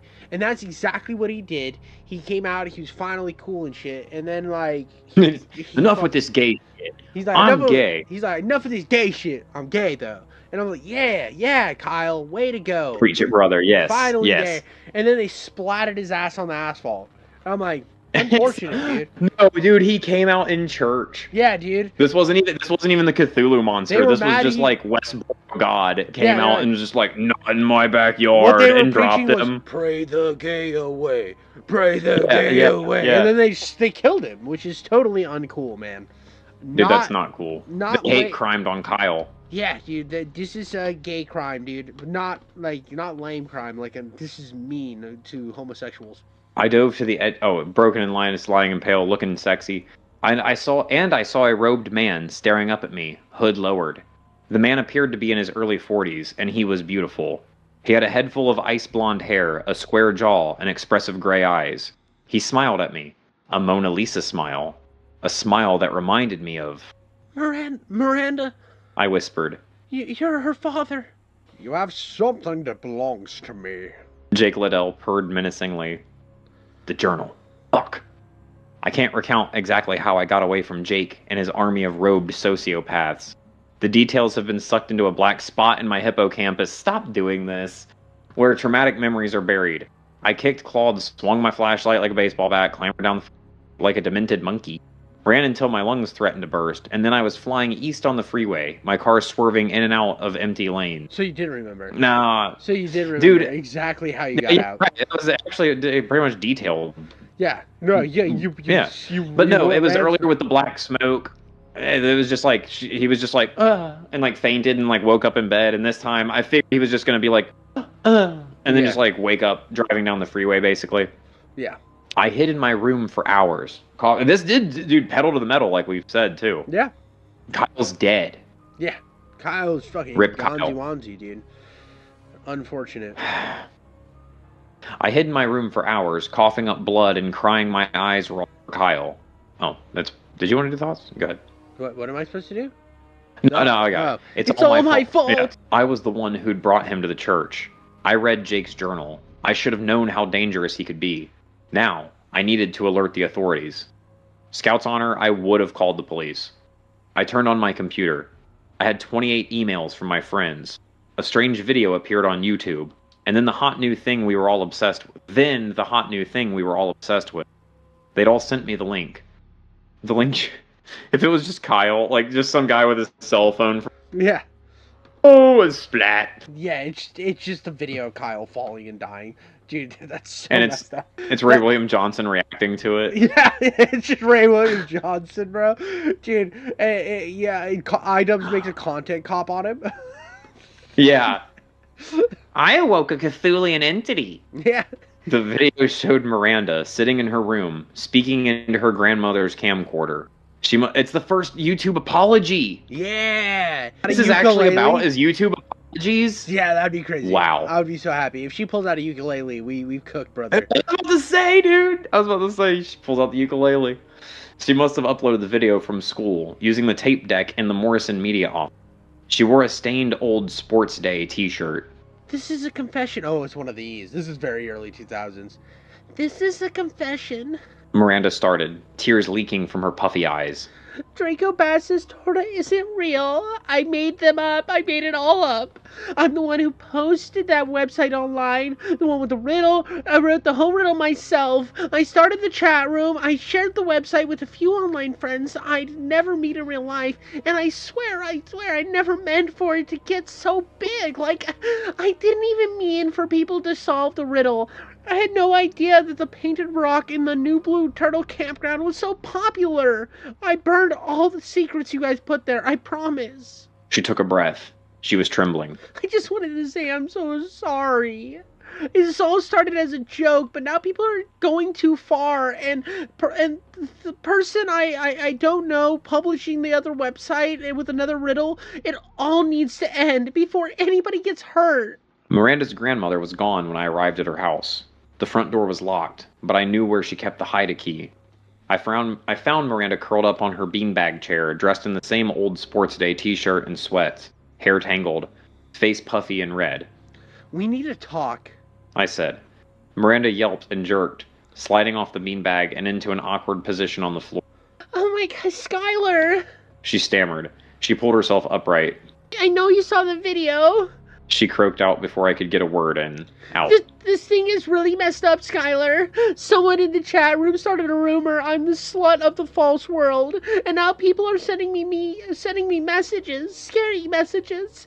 They figured out where I live, and they're threatening to come and kill me. So I made the video too. I met your dad. I cut in. Miranda's jaw fell slack. Her gray eyes darkened. That's impossible. You're she said. right. I said. Jake, he's still alive. He came to the church with a bunch of his followers. He killed Kyle. I suppressed a sob. And I think he wants his journal, but I didn't give it to him. I have it here. Skylar! Miranda's voice was a hysterical squeal. My dad's dead! No, he's not. I insisted. That's what I'm trying to tell you. I wrote the journal. I wrote it myself. What the fuck, Oh dude? my god, dude. Oh my god. That shut me up. That's good, dude. Okay, alright. This just took a turn, man. This Dude. took a huge... I was saying, like, I 100% was out on the first part. Like, I was done. I was outski, my brother. And now I am locked in. Are you good? Is there Yeah, I was just checking. There were just loud noises. Hold on. Is Cthulhu Beast. There's always some fucking bullshit going on. City stuff. This is why you don't live in cities, folks. We're alright. Yeah, we're good. Anyway, Miranda shook... Oh, that shut me up. Miranda shook like a tire swing in an earthquake. My dad ran off when I was like 8. Miranda stammered. When I was like 10, my grandmother flew to Texas to ID his body. He'd overdosed. He was never a JPL physicist or the head of some magical secret society. Draco Bisis Torta doesn't even exist and never existed. I made it all up. I'm the one who wrote the journal. It started as a creative writing project and then it just... You lied to me. I finished. Miranda sniffled, blew a snot bubble. I thought if I could fool you, my best friend, I could fool anyone.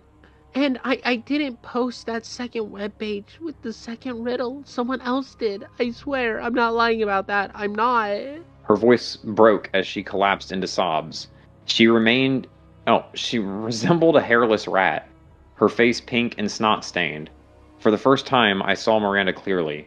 She wasn't a beautiful shining star. She wasn't some enigmatic mastermind.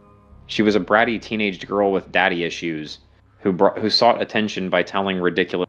Wait, what? Sought attention... By telling ridiculous lies. I'm leaving. I said, disgusted. No! Miranda jumped to her feet and clasped my arm. Please, don't leave me alone. I'm so scared. I wrung her off me like she were a bug. If you're scared, call the police. I can't.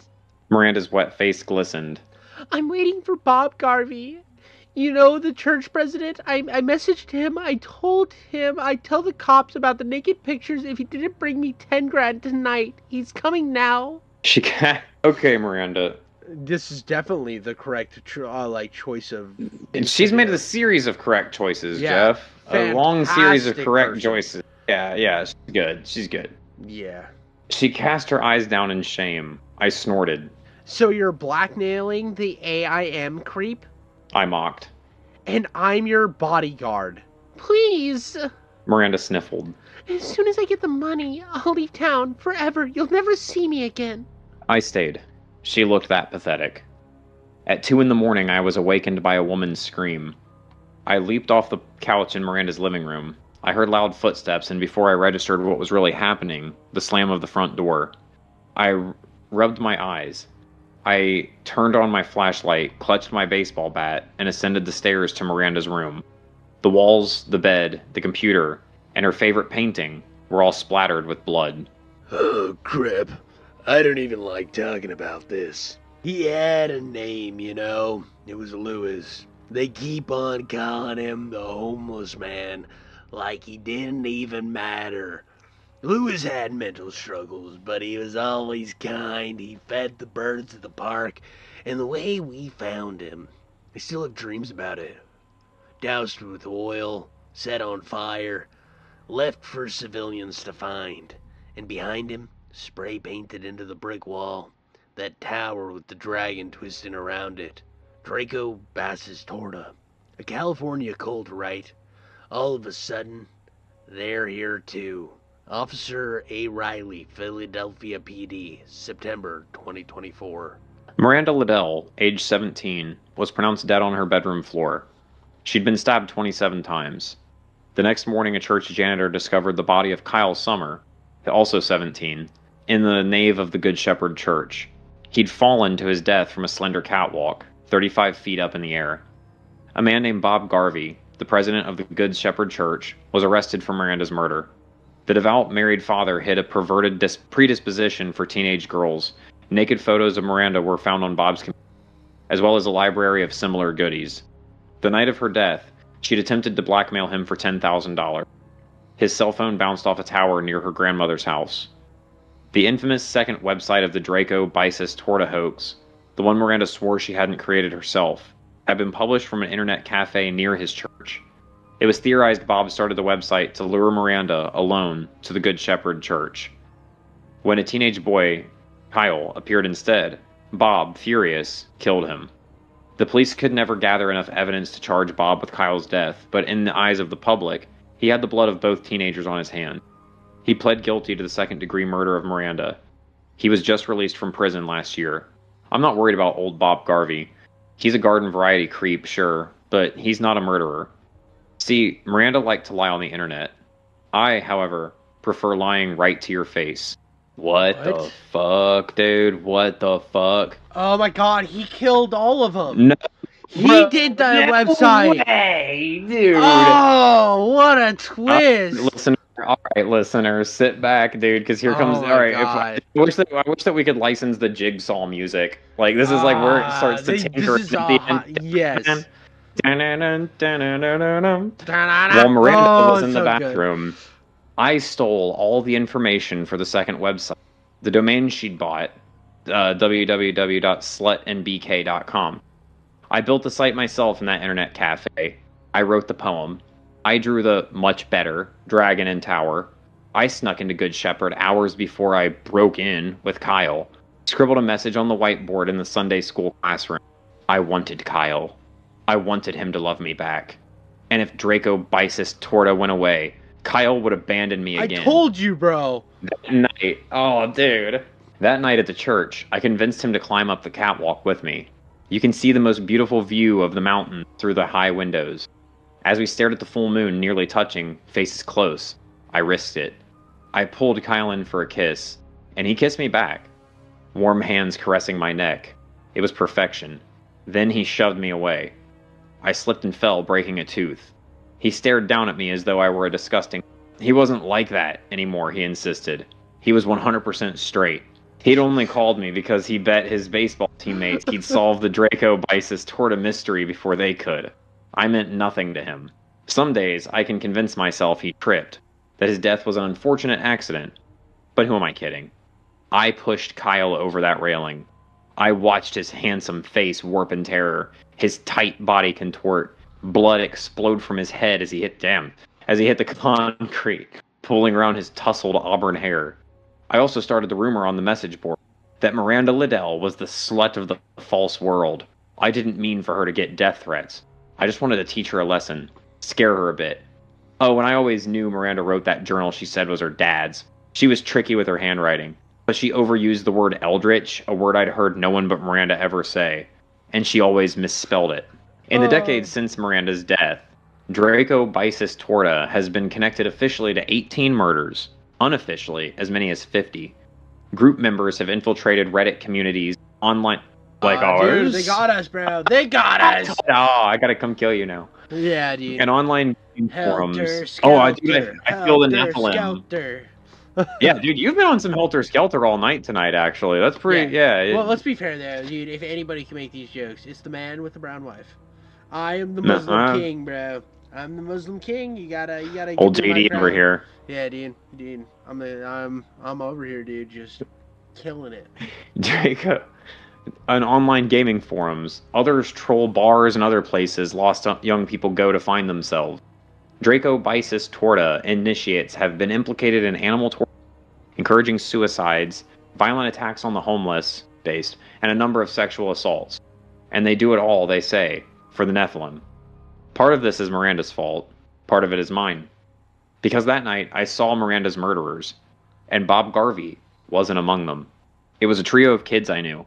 Brett Kupersky, who went to my school, Amber Wynn, my friend from art class, and a St. Vincent boy I'd seen at a couple of... They clutched a knife each, blood splatter, stained their clothes and their animalistic faces. I was too shocked to even raise my baseball bat.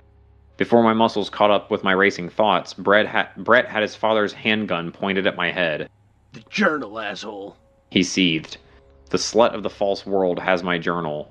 I'd written that. I let Brett and the others lead me downstairs at gunpoint, away from Miranda's blood-stained body. I uncovered the leather-bound book, Jake the Culler's fake journal, Miranda's creative writing project. Draco Bice's Torta isn't real. I said. I told the trio of murderers. The journal isn't real. Miranda wrote it. She told me. You're lying. Amber snarled virulently. Brett gestured threateningly with the gun. Nice.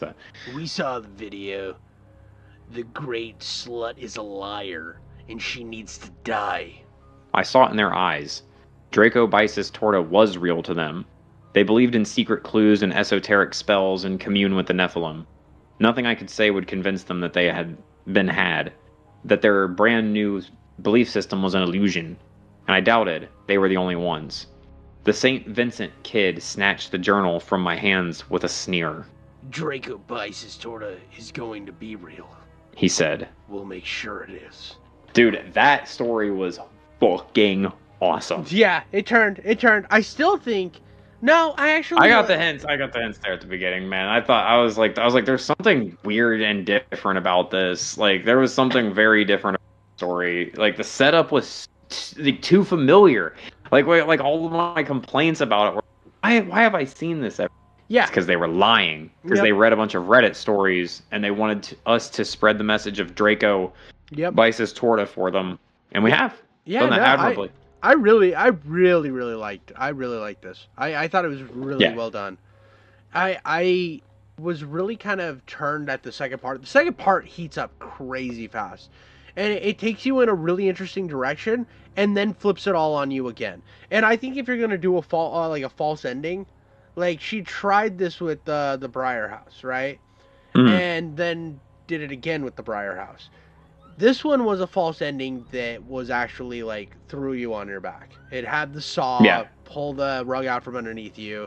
You have no idea what's going on, and it just hits you right in the face. Really. And it did the explanation breakdown really well. Like we said, we're like, now sit down and let me explain everything in just a few paragraphs as to what actually happened here, basically.